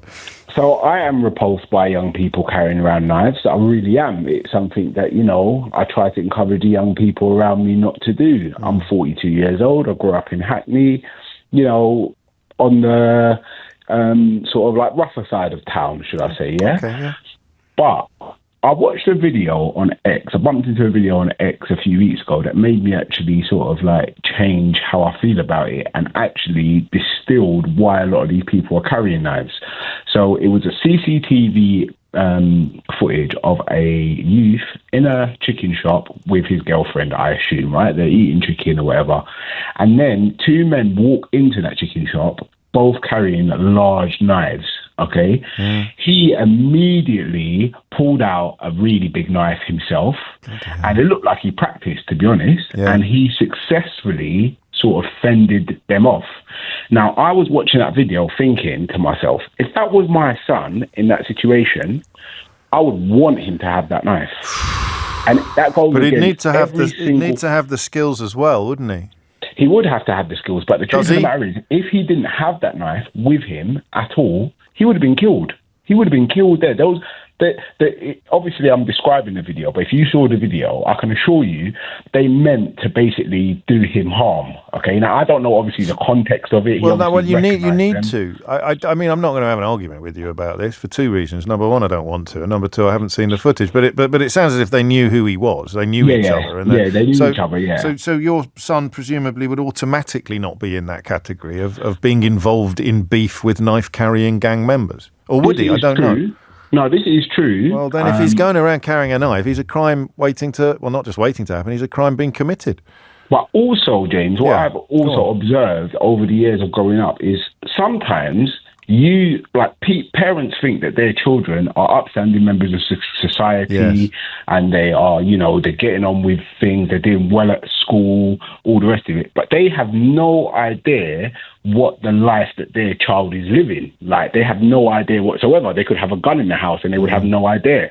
This happens all the time. So what the point I was saying is that basically there are a lot of children out there that are carrying knives because they are scared. They are literally thinking, if I don't have this on me, if I am attacked, I will die. So I need to have this on me. And that means, it doesn't necessarily remove the possibility of dying, but it perhaps reduces it slightly and increases the likelihood of somebody else dying. So, objectively, or in a utilitarian sense, it's a hiding to nothing. But so what now? If you discover that your son is carrying a knife, you'll say, "Good luck, boy." No way. What then? Me personally, I would, if that was the case, I would take my sons out of the environment completely. I'd leave the country. Right.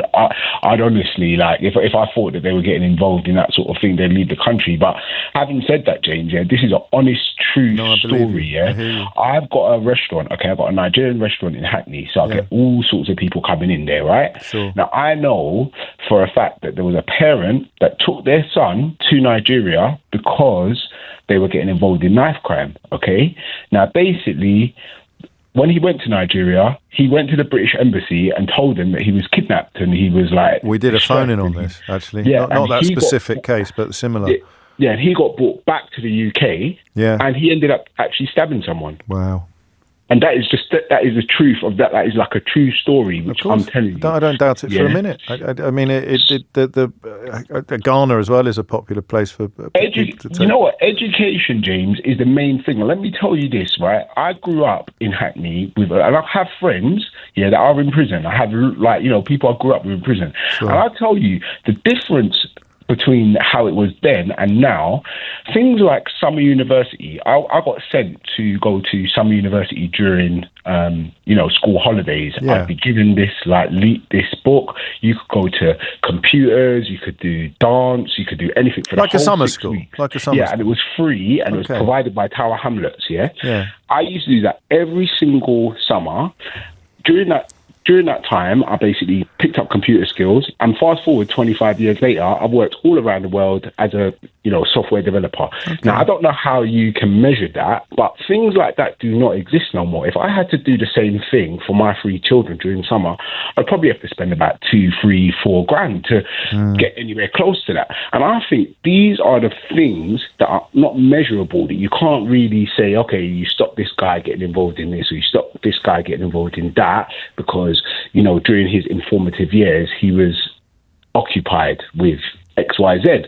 You can't measure that. And I think that people do not realise the value of those things. I know so many people from the hood, who ended up on these courses, ended up basically finding a passion. It shows you something else. It just shows you a path you wouldn't have found by yourself. An opportunity. You make me feel a bit ashamed, because my upbringing and education was obviously the polar opposite. And one of the schools I went to had an 18-hole golf course and a pack of beagles, so we were never short of things to do when we weren't in class and opportunities, and we were very much educated to believe we could be anything when we grew up. And that's why I used to dismiss this argument when I started here, and people would say we need more youth clubs.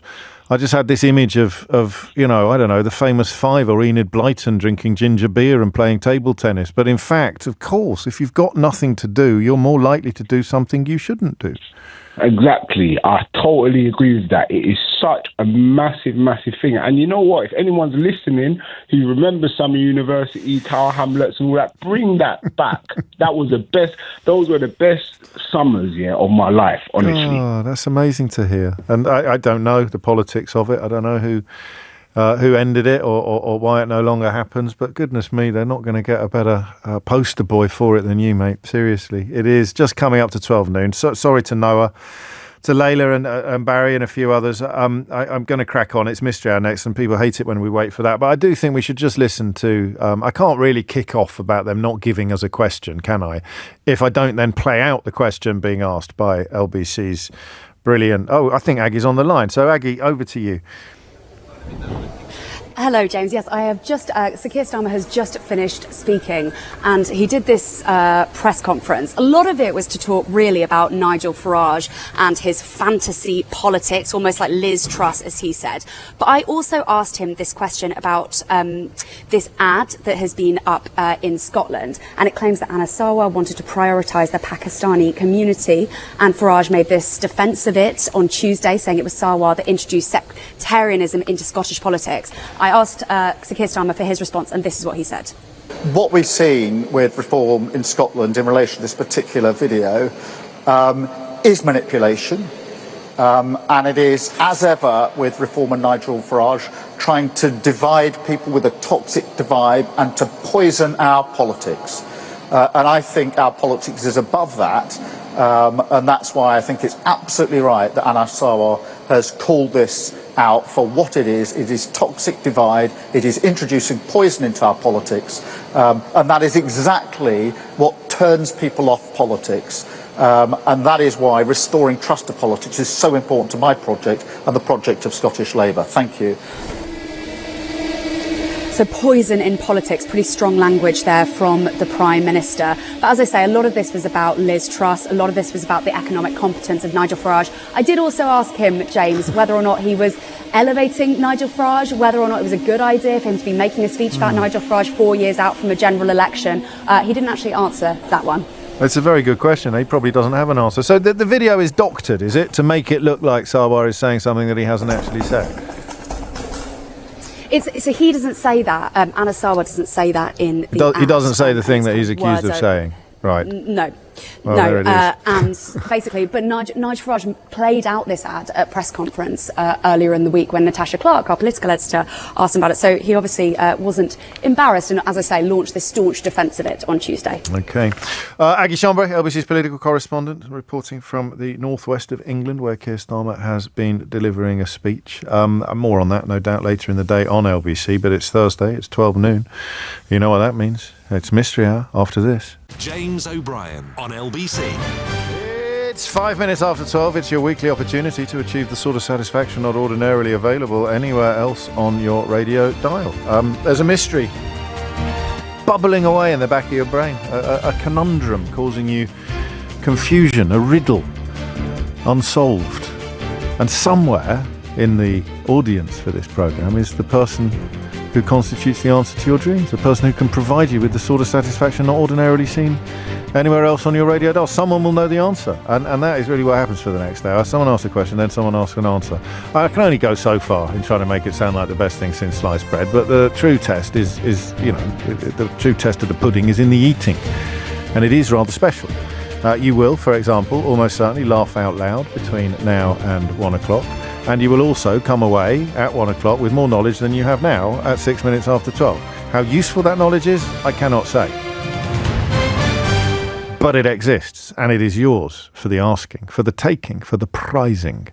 If you are lucky enough to make my favourite contribution of the day, and it reminds me of my funny text feature. So I think that's what we'll call it. Should we call it the funny text feature? So I got another one, but I've lost it.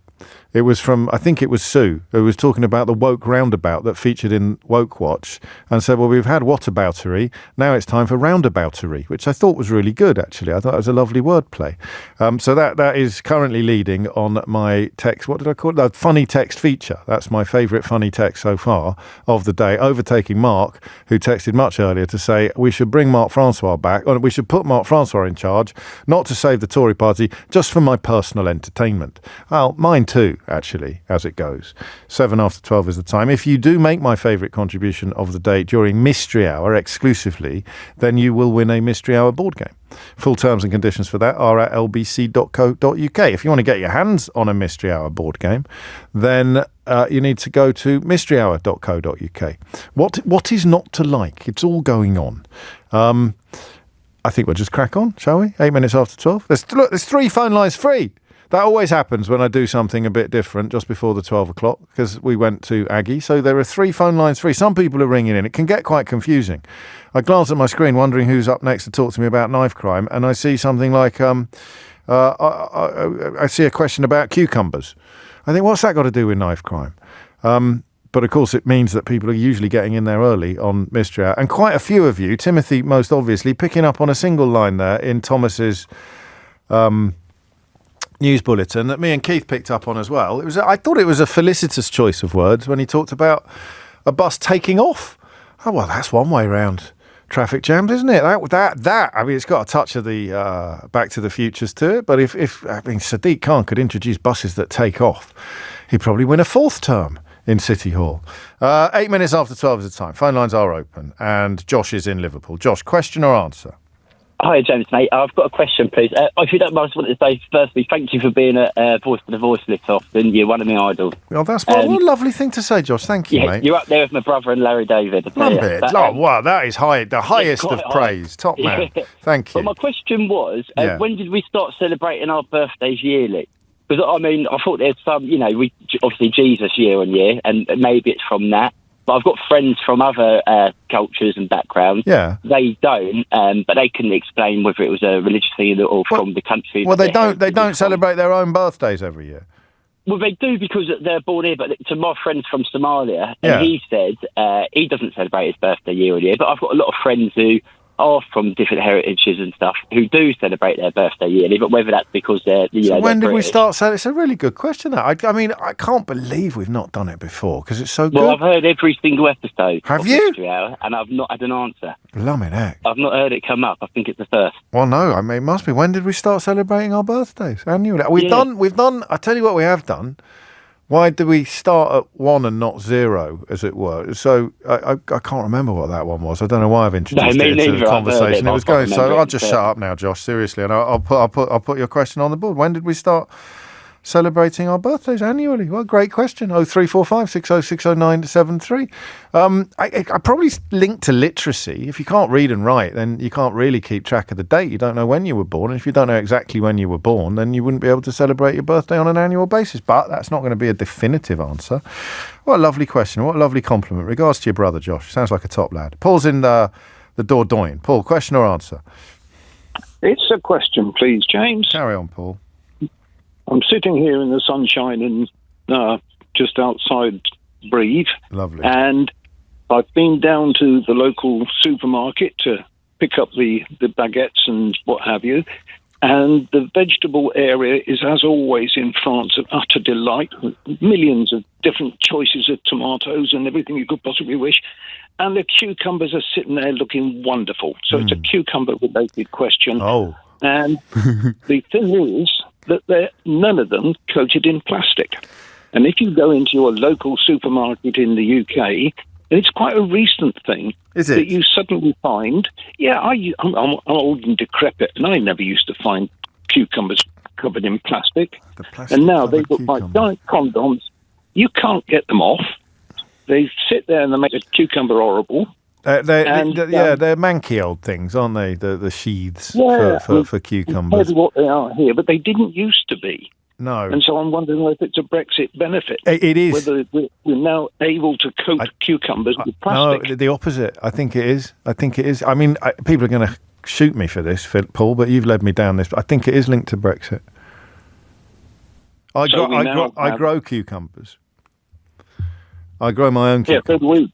When the season's right. Oh, well, obviously. The rest of the year, we have to go to Tesco. Yeah, well, Morrison's. Or actually, Aldi opens next week in my neck of the woods, which does not sound quite as pleasant as yours at the moment, I must concede, much as I love it. But they dehydrate very, very quickly, cucumbers. Are they the only things? I mean, courgettes they don't coat in No, but plastic. I can only start with cucumbers. I dehydrate. A cucumber dehydrates like you would not believe. And because we now have diminished supply chains, then we will be wrapping our cucumbers in plastic to make them look nice for longer on the shelves. Whereas in the Dordogne, they're turning over the cucumbers so quickly that the fresh ones are arriving tomorrow as soon as yesterday's ones have gone. So you don't have the same problem. So you think it's a shorter supply chain? We don't have glass houses, I think since Brexit, we're probably. I mean, any greengrocer, it may get better again now that we're sort of making things easier under the terms of the last deal. But the only possible answer to this is that they dehydrate really quickly, so they wrap them in plastic, which means that they're going to be staying on the shelves longer in an English supermarket than they are in a French one. I'm going to go definitive on this. All right, then. It's Lidl, not Aldi, Paul. I can't believe you It's Lidl that's opening in Brentford next week, not Aldi. I don't know where I got Aldi from. It's Lidl, Lidl. I'm a long way from Brentford. You make that sound philosophical. You make that sound philosophical. At this precise moment, I'm not in a desperate hurry to go back there. It's about 34 down there. Well, it's the place to be at the moment. Some people are a bit unhappy with the gentrification, but as a member of the gentry, I'm delighted by it. I'm going to give myself a round of applause, Paul. Are you satisfied with that answer? I know that it's correct. I think we've done it before. I'm just about. Yeah, I could believe it. Let's leave that. That's what it may not be linked to Brexit, but it is linked to the shelf life and the turnover, and the key word here is dehydration. Thank you very much. Paddy's in Thornton Le Dale. Paddy, question or answer? It's a question, James. Carry on, Paddy. Please don't take the mick out of me this time. What happened last time? I was the hill guy. What? Oh, yeah. Just remind me of that question. Why do hills look shallower on old photographs? Yeah. And what was the answer? They do. And it's because of the depth in the old photographs, the way they were taking the photos. Yeah, no, well, I was wrong to take the mickey out of you. That's why I asked for it, wasn't I? Because it was actually a really interesting answer to a question that and you know this, Paddy, if I mock a question, it's me that ends up looking like a mug, not the person that asked the question. And That's true, James. That was a classic. I just wanted to... Sorry, I just wanted to say that because this is another silly question. Go on then, I'll be the judge of that. So, I've got 2 young daughters, and they love spinning around and making themselves dizzy. Yes. But if I ever do that, I feel sick and it's horrible. Yeah. And I'm wondering, why do kids like it and grown-ups not like it? And then I think, is there any benefits to it? For example, you say, give your head a wobble. I do. Could that be actually a really good thing to do? I like this question I because for me it was about the roller coasters. Yeah. I used to love going on roller coasters when I was a kid. I mean, really love it. My idea of heaven would be when I get into the West Midlands Safari Park, which is just around the corner from where I grew up. I didn't care about the animals. I could take or leave a zebra, but if I could get on the fairground area of it, they had one. What was it called? Oh, it wasn't a corkscrew. That was at Alton Towers. I absolutely loved them. And now, with a couple of exceptions, I find the Disney ones are quite pleasant, probably because you feel so safe. I just feel so sick.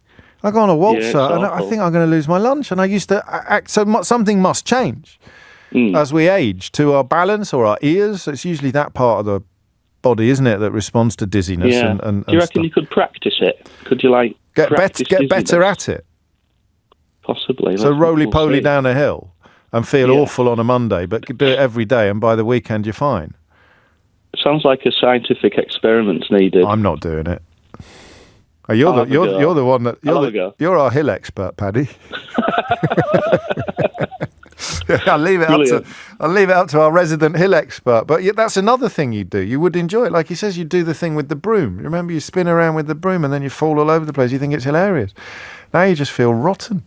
Why do adults hate being dizzy and kids apparently love it? 0345 6060 That's a lovely question. It's ticking over nicely today, so I'm going to head for a break. You've got 2 phone lines that you can grab as soon as Paddy frees up the one that he's just used. It's 12:17. James O'Brien on LBC. It's 18 minutes after 12. You're listening to James O'Brien on LBC, where questions already in need of an answers are about birthdays, cucumbers and dizziness. I wonder if anyone could knit all 3 into an amusing anecdote. We will never find out. I'm going to crack on, I think. David is in Richmond. David, question or answer? A question, James. Carry on, David. I've been planting runner beans in the allotment, and you put up a netting for them to grow up. Yeah. I've noticed that all the stalks curl around clockwise as they grow up. Oh. And I wondered it must be something to do with the sun. They're growing towards the sun. Yeah. But in the southern hemisphere, do they grow the other way? Like water going down a plug hole? Oh, okay. Yeah. I'm trying to picture it. So is it like a spiral? Yeah, they spiral up as they grow about 6 foot tall, and the stalks are really thin. They hang on to the netting, or the poles, and they spiral around clockwise. And it's always clockwise. So if you were in New Zealand, would your runner beans be spiraling the other way around? Yeah, that's what I'm wondering. Is it something in the genes of the plant, and so they all do that all over the world, or are they growing towards the sun so that I don't know. Well, obviously I don't know. But why do they grow clockwise? Might be the question. Because if someone is listening in New Zealand and they don't grow differently there, they grow the same, then we want to know why they grow why they spiral in a clockwise direction.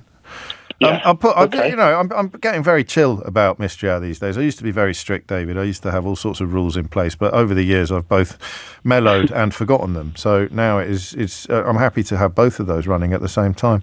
Why do they grow in a clockwise direction, or do they grow in an anti-clockwise direction in the southern hemisphere? Yeah, that's it.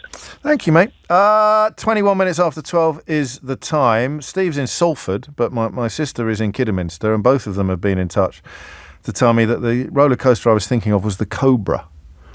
The Cobra. God, those were happy days. The Cobra was a wonderful roller coaster. And Steve goes further than my sister by pointing out that it's still operating in the Philippines.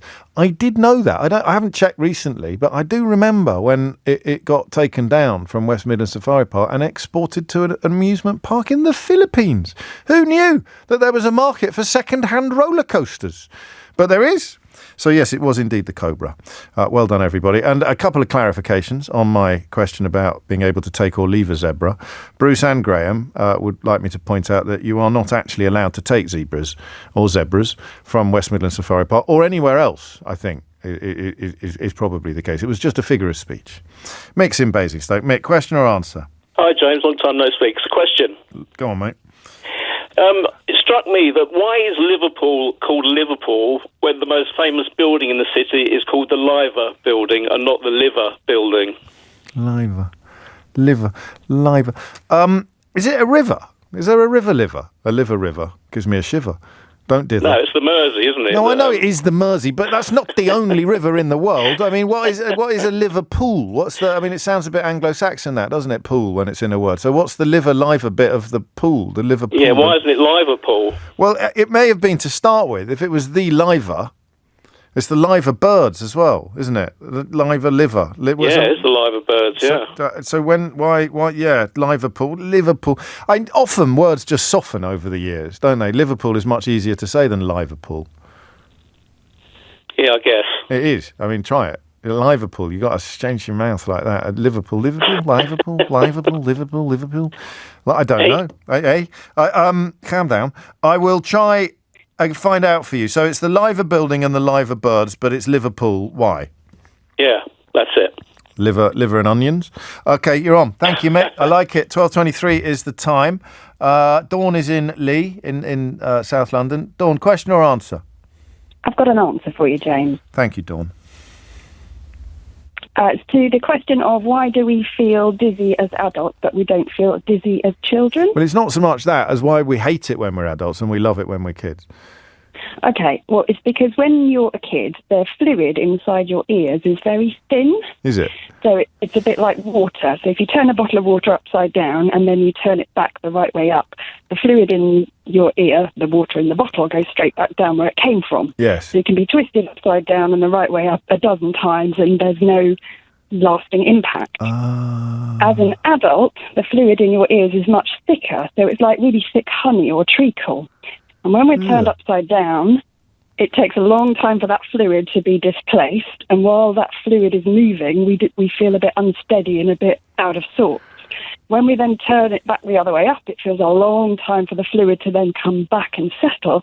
And in those in-between times, our body feels kind of slightly odd and off on a wonk. Yeah, I like that answer, because, I mean, there will be some exceptions to it, will there? Will there be some adults who've still got relatively thin fluid? I imagine there is a certain amount of discrepancy, but not huge. Because I'm getting a few people telling me that they're quite old and they still love roller coasters. Oh, well, possibly then. Kim is obviously familiar with West Midlands Safari Park. It was the Cobra, James. It did 2 circuits. The second was backwards. My mum hated it due to having a balance issue due to hearing loss, which plays into your explanation a bit, doesn't it? Whereas Dad never outgrew roller coasters and was very disappointed to be denied riding the waltzers when he was terminally ill. Blimey. So it is all about fluid in the ears. Can you remember what the fluid's called? I can't, I'm afraid. Ear no. fluid. Ear fluid, I think. That's right, yeah. Qualifications, Dawn? A friend of mine who was a nurse told me about 10 years ago when my 5-year-old daughter at the time was turning upside down frequently and I felt sick. Yeah, that's perfect. Have a round of applause on me. Thank you very much. Thank you very much. 12:25 is the time. You're listening to James O'Brien on LBC. Mystery Hour's underway. David's in Edgware. David, question or answer? Hi, James. It's a question. Carry on. I want to know, what is the contingency, if anything, for Wimbledon, which is coming up, obviously, if it literally French just rains Open's underway. non-stop? No one told me. I didn't even notice. It's extraordinary. Anyway, sorry. Oh, it is indeed, yeah. No one really cares until Wimbledon comes around. Well, you could say that. I couldn't possibly comment. So if it just rains for 2 weeks solidly, what are they going to do? I mean, it's gone on beyond the second Sunday in the past. Yes, a little bit, but not a lot. And I assume, I mean, I don't know that much about tennis, but I know their schedules are quite tight. There's, you can't necessarily just add another 2 weeks. Well, to it gets a lot easier if you tournament. get. Yeah, I mean, obviously with each passing round, there's a lot fewer matches to play, so it does get easier. But then you've got to factor in the mixed doubles and the doubles and all the, I mean, like literally 2 weeks, it doesn't stop raining. So you've only got a couple of courts with the roofs, but everyone else is waiting. So I don't know whether this is a brilliant question or an awful one. Well, it could be either, really. I'm leaning to brilliant. So, because it's not beyond. What's the longest it's ever rained continuously in this country? I don't think it's meteorologic. I mean, it's not the Bible, is it? Keith said 40 days and 40 nights, but we're talking about SW19, not the Old Testament. It could stop raining in the night, but the problem is the day play. So it only has to be for the days, continuous rain. Yes, no, I mean, I grant you that. So it's feasible that there'd be an awful lot of rain. So in a way, the question is, what's the longest it could continue after the second Sunday? Well, yeah, I just want to know, they probably think, it's very unlikely to happen, but is there a plan? Do they actually have a plan in place? Because we know they might go into the Monday or the Tuesday. But yeah. I can't remember that happening specifically, but I've got a fairly certain sort of feeling that it did. But is there an actual cut-off point where they just say, well, this year's tournament is going to be abandoned? Exactly. There must be. I mean, it's the only thing that makes sense. But whether or not it's a formal plan is what you want to know. Is there actually a contingency plan for the tournament not being completed within, say, 2.5 or 3 weeks? Yeah, I'd love to know. I've been waiting all year till it's close enough to Wimbledon to find out. Topical. Why do you care so much? I don't know. I had the question last year, and I don't think I got on. I tried calling, and I didn't get on. And I thought, well, I'm not going to call once the tournament's finished. No one cares anymore. A bit weird to do it in December, wouldn't it? Exactly. Yeah, good for you. I like the effort, and I like the forethought that you're putting into your Mystery Hour contributions. If only everyone was as conscientious as you, David, the world would be a happier place. 12:28 is the time. Contingency plans at Wimbledon. If it rains like Billy-O, and the tournament is not completed by the second Sunday, I'm fairly sure that I can remember it moving into the Monday. Would they shorten the matches? Would they extend the tournament? And is there a point at which they actually just call it off and damn the weather? I don't know, but hopefully you do. Christine is in West Runton in Norfolk. Christine, question or answer? It's a question, James. Carry on. Okay, when we're born, we are born with our little fingernails, toenails. Yes. We're born with appropriate sized skin, which grow with us. So why is it that we have milk teeth, which are then, they all fall out and then replaced by adult teeth? Why aren't we born with small adult teeth that just grow with us like everything else? Well, they're made of different things, Christine. Are they? But they're teeth. Yeah, teeth aren't made of the same stuff that your fingernails are. I think. Have you not got all your teeth in your head when you're born? Actually. What? No, I don't mean have you got all your sorry. teeth. I would never ask a lady that question. For heaven's sake, Christine, what do you take me for? Oh, it was a bit of an unexpected question. No, sorry. I meant generally us. Haven't we got all our teeth in our heads when we're born? No. Are you sure? No, I'm not sure. And now I'm rethinking it. Yes, I think we have. But then, if that's the case, as it is, why the milk teeth first, which then drop out, and then all the adult ones? Because you'd only have room for about 4 adult-sized teeth in your little baby mouth. Yeah, but if our fingernails were the size they are when we're adults... Yeah, but they grow. They're made of keratin. Fingernails and hair are made of the same stuff. Teeth are made of something completely different. Teeth can't grow. Teeth can't grow. Oh, I don't know. I'm supremely confident that teeth can't grow. I'm thinking back to when I was maybe 10. Yes. I don't think my teeth were as big as they are now. I'm going to look at photographs. Maybe they were. I think they were. I don't want to get personal, but I'm pretty sure your teeth have always been that size, Christine. Yeah, they're not excessively huge. I've got a feeling that your teeth, because your wisdom teeth only pop out. You know, some people never see their wisdom teeth at all. Yeah, so I think they're there all along. Your big teeth and your little teeth.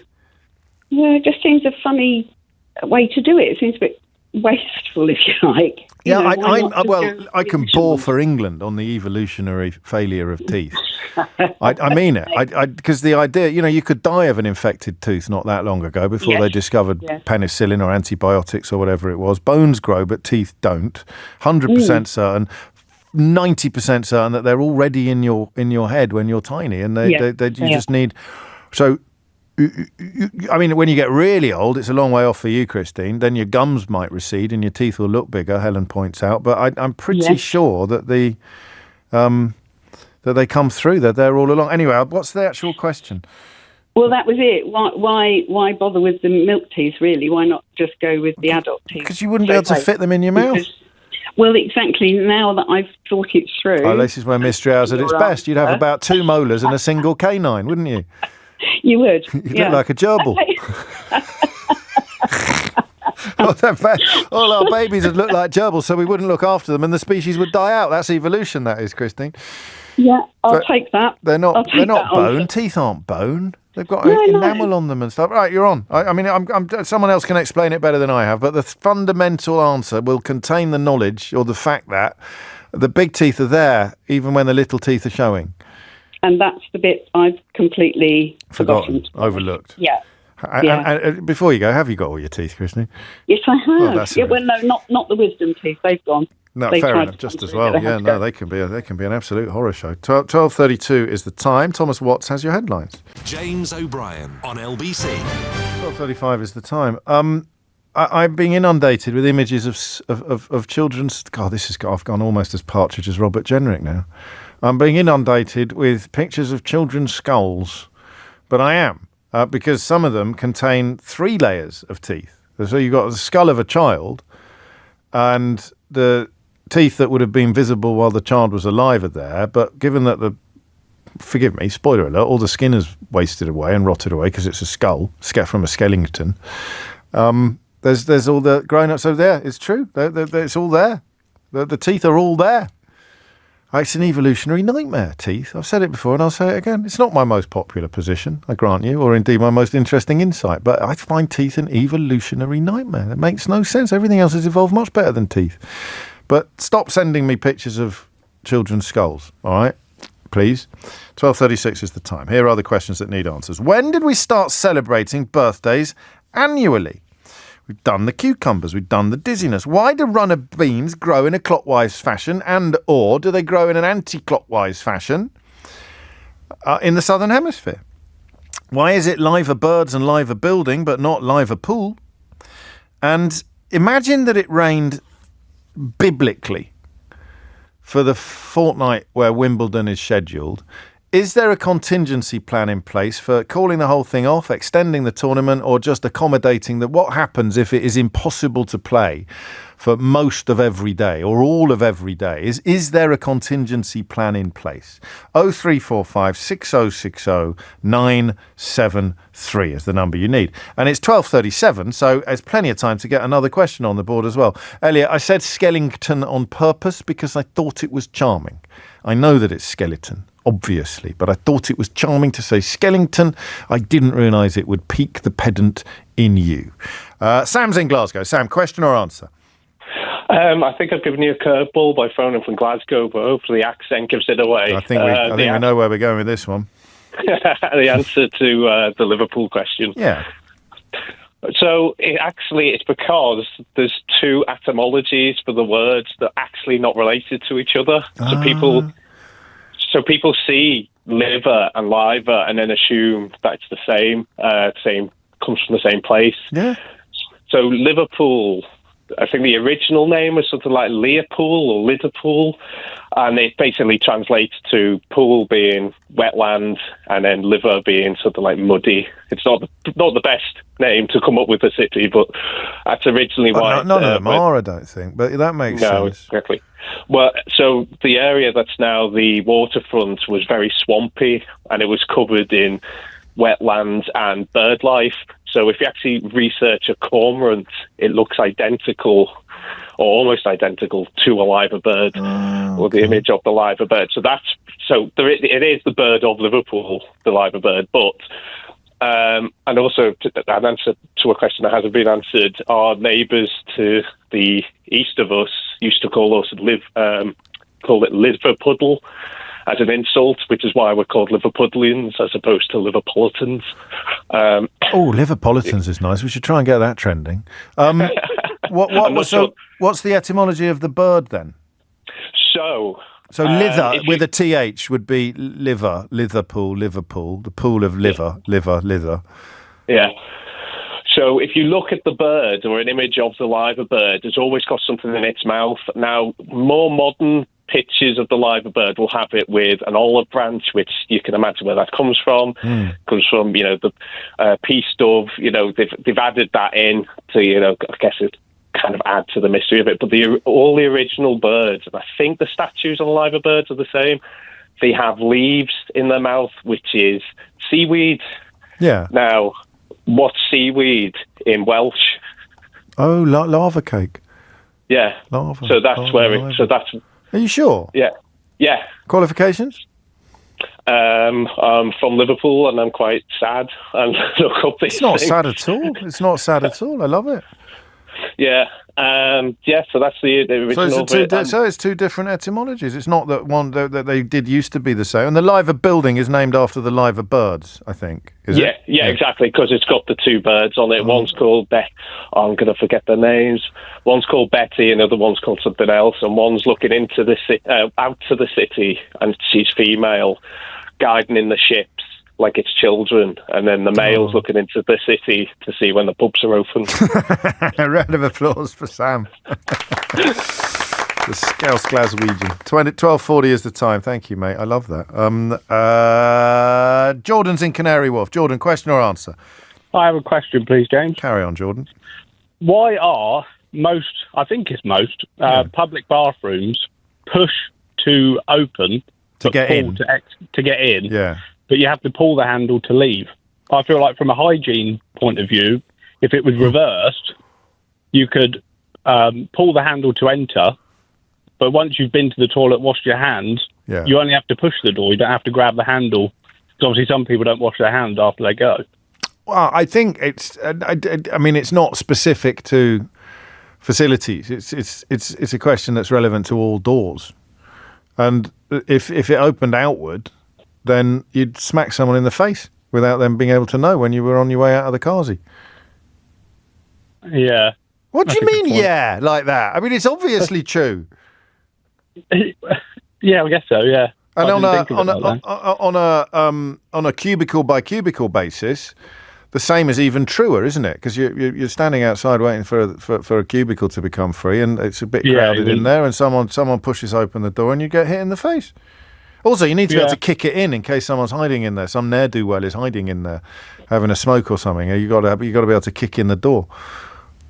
No, that's a good point. So that's it. I suppose you couldn't have doors that swing both ways either, could you? Because you'd still have the same issue. You'd have exactly the same problem, which is why kitchens that do have doors that swing both ways are so disciplined with which way you're supposed to go and which one you're supposed to go through with waiting staff. You could have a window in it, but you probably wouldn't want a window in your toilet door.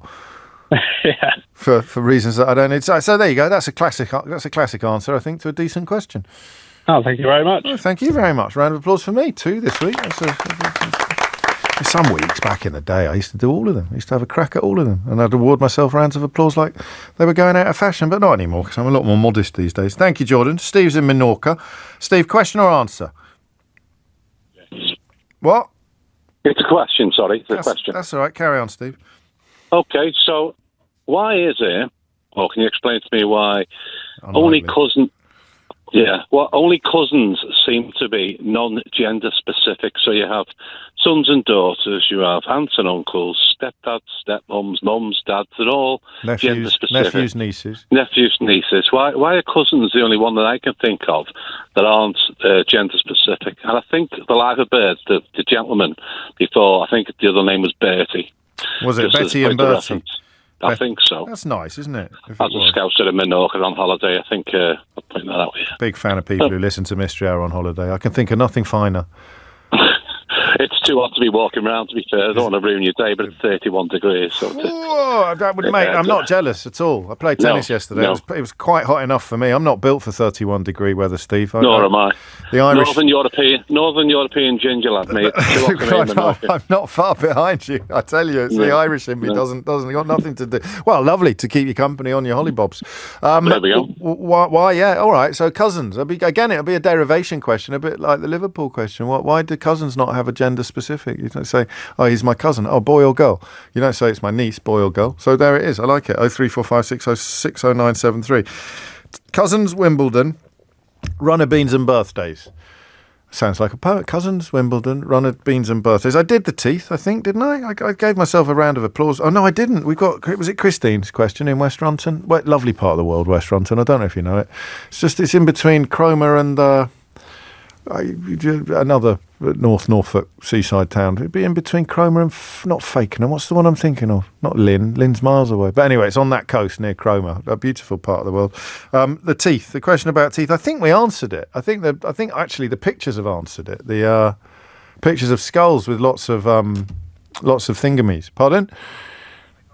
No, I don't take answers by text, but pictures I don't think we can do on the radio, can we? There's a challenge. It's 12:45. James O'Brien on LBC. It's 12:47 and Mystery Hour is upon us. Right, it's nearly over, but there's still room for you to go here on the questions of what happens if Wimbledon can't be completed because of the weather? What is the contingency plan? Why do cousins...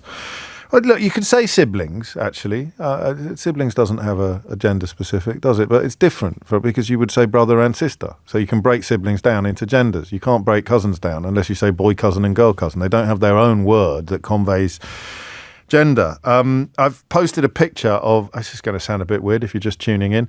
I've posted a picture of a child's skull on Blue Sky, which shows both layers.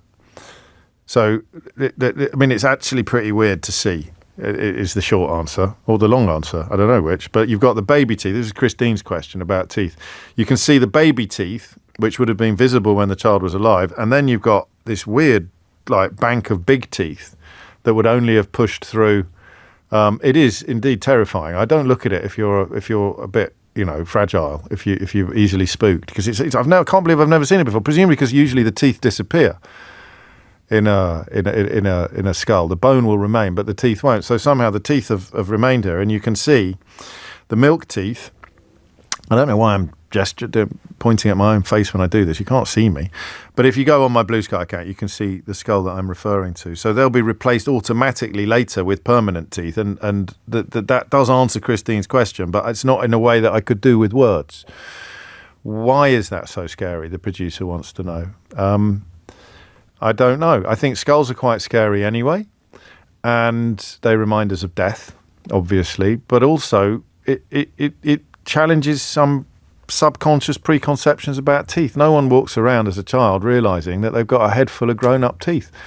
And if you can be, ignorant of that kind of thing, what else are we ignorant of? So I would say not only does it remind us of the impermanence of life, but it also reminds us of how little we know about our own existence. So there's a philosophical heft as well as an anatomical one. Anyway, have a look at it because it is really horrible. 12:50 is the time. Lawrence is in Barnsley. Lawrence, question or answer? Question, James. Carry on. When you buy a bottle of whiskey on the continent, a standard bottle like you will buy in this country, invariably there is a plastic stopper in the neck that restricts the flow of the liquid coming out of the bottle. Why is that only available on the continent and not in this country? That's a very interesting question, isn't it? I think so, yeah. Yeah, because you mean spirits. Really, all spirits have bottles of whiskey, gin, brandy, whatever. And invariably, even if you buy a bottle to bring home with you, when you get it home and you take the top off, there's this plastic flow restrictor in the neck of the bottle. I like it. I just wonder why. Obviously, in this country, we don't use them in this country because I don't know whether it's something to do with the measures that, is it because the government is it to do with taxes? I don't see how it could be because if you're in a pub, they're going to use the optics anyway, aren't they? And I don't know if they have. Do they have optics in continental bars or do they? I've never seen one because invariably when you go and you ask for a gin and tonic or a whiskey, you see the waiter turn the bottle upside down and shake it and it. And he pours it out you seem nicely. to get a lot more. Whether you are or not, I don't know. No, I'd like this question. I'm trying to think. What I'm doing now, Lawrence, is I'm keeping you talking while I try and work out in my head. It's like I'm doing two things at once. What the answer might be. Is it that they use mixers more? I mean, it's nice because you can lift it. Do you know what I mean? You can sort of make a bit more of a production out of it. Yes, it does. Yes. Whether it encourages you to drink less or not, I don't know. Well, it probably does. If it comes out more slowly, it's called free pouring, isn't it? So you free pour. But why doesn't it happen here? It happens everywhere else except here. Yes. I like that question. Thank you, Lawrence. James, thank you very much indeed. Mind how you go. Why are we the only country that doesn't free pour? 03456060973 is the number you need. I hope we get a chance to squeeze in an answer on that one. We've got teeth and now we've got spirits in Europe. Thank you, Lawrence. It is 12:52 and Israel is in Peckham. Israel, question or answer? Answer, please, Mr. James. Great to hear from you. Yeah. So it's about the birthdays. Yes.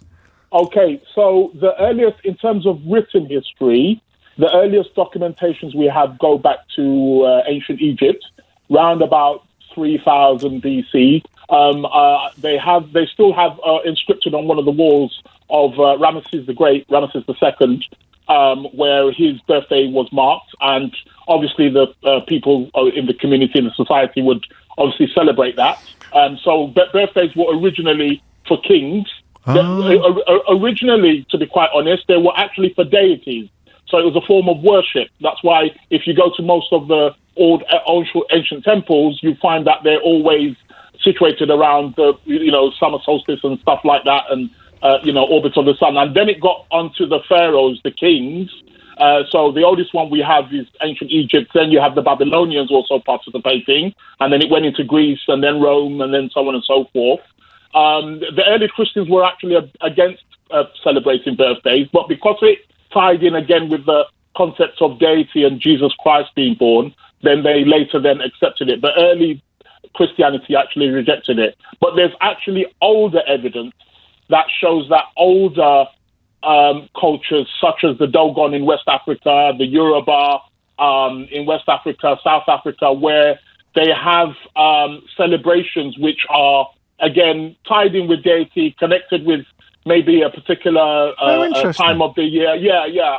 So it's about the ability to track time, isn't it? So if using the solstice, before people could read and write, the solstice would give you a seasonal regularity almost. Exactly. And they were very much into astrology, astronomy, and those were the, it was all about time, basically. So I believe in the Museum of Belgium, there's a bone there known as the Shango bone, which dates back something like 20,000, 30,000 years. And on there, it's got inscriptions of markings of, they believe it's the oldest calculator or calendar, and they were using it to mark time. So they were very much aware and still to this day, if you go amongst the Yoruba or the Dogon, they have certain celebrations which are, yearly every 10 years, and they're very much on point. That's right. Qualifications? I'm an astrologer. Well, so, of course. So, you need to come for your reading. One you day said you were going to come for one about 7 years ago. One day I got lost. I got lost. Didn't you see that coming? One day, Israel. One day. I know I'm not in Peckham very often, but I'll dig you out when I'm there. Don't worry. If we'll bring the mountain to you, basically. There it is. There it is. Another round of applause for Israel. What a lovely answer. I remember that. 12:55 is the time. Thank you. Ramin is in Gisborough. Ramin, question or answer? Yes, James, big fan. I won't take long. You already answered it pretty much, but it's the cucumber question. Oh, yeah. Basically, English cucumbers have a lot thinner skin than cucumbers in other countries, which exacerbates what you were saying about dehydration. Oh, dear. Why would that be? Because they're all grown in glass houses rather than outdoors? Maybe? No idea. It might just be the variety. But if you notice, in a lot of countries as well, they peel the cucumbers because it can be a bit tough and bitter, whereas we don't. Well, we do sometimes. Depends on the recipe. But it depends. But if you compare it, though. No, generally you don't, because you get the really knobbly, thick green skin, don't you, on some cucumbers? Well, I don't know what I'm supposed to do now. Are you expecting a round of applause? Well, no, I was just adding a little finesse. I'm a big fan. I was kind of gutted because you answered the question anyway. No, you get a round of applause. Mate, you get a round of applause for deploying finesse, both in actuality and verbally. Yeah, thank you. Oh, thank you. It's a great word. Free pouring is illegal, apparently, and there's a few ideas on the bottles, but why do you have the little taps on the bottles in continental Europe, but not here? Thank you, Ramin. James is in Brittany. That's the second caller from France today. What a truly international show we are. James, question or answer? It's an answer on the cousins question. Carry on. Right, okay, so all of our words basically come from different language, either Anglo-Saxon German roots or French roots. And so we have like Tochter, Bruder, Tochter, brother, sister. We have oncle, tante from the French, uncle, aunt. And our word cousin comes from the French word cousin. But the French word has an extra feminine E if it's referring cousine. To a female cousin, cousine. But in English, when, and obviously the sound has changed over the years, so we have, we've just dropped cousin, it. But we can't really say cousin and cousine, know. So I think that's what it is. It's cousin, begin. Cousin, cousine. I say tomato, you say tomato. I like Let's this. call the whole thing off. Let's call the whole thing off. Qualifications? I'm a former French teacher, teaching English as well in France in the past. And just interested in language and its history. I love it. Have a round of applause. Thank you. Do they call you James in France, or do they call you Jacques? No, I hate that. What? All right, I was only asking. Sorry. No, I don't mind when you repronounce a name. I mean, I've got a friend here called James that they call Jam. Yes. Or you could have Louis or Louis. Sure. But when you say that someone called Pierre, Peter is called Pierre. Yeah. Or that. No, you're right. Really now I come to think. So what do they call you? Lots of things. James.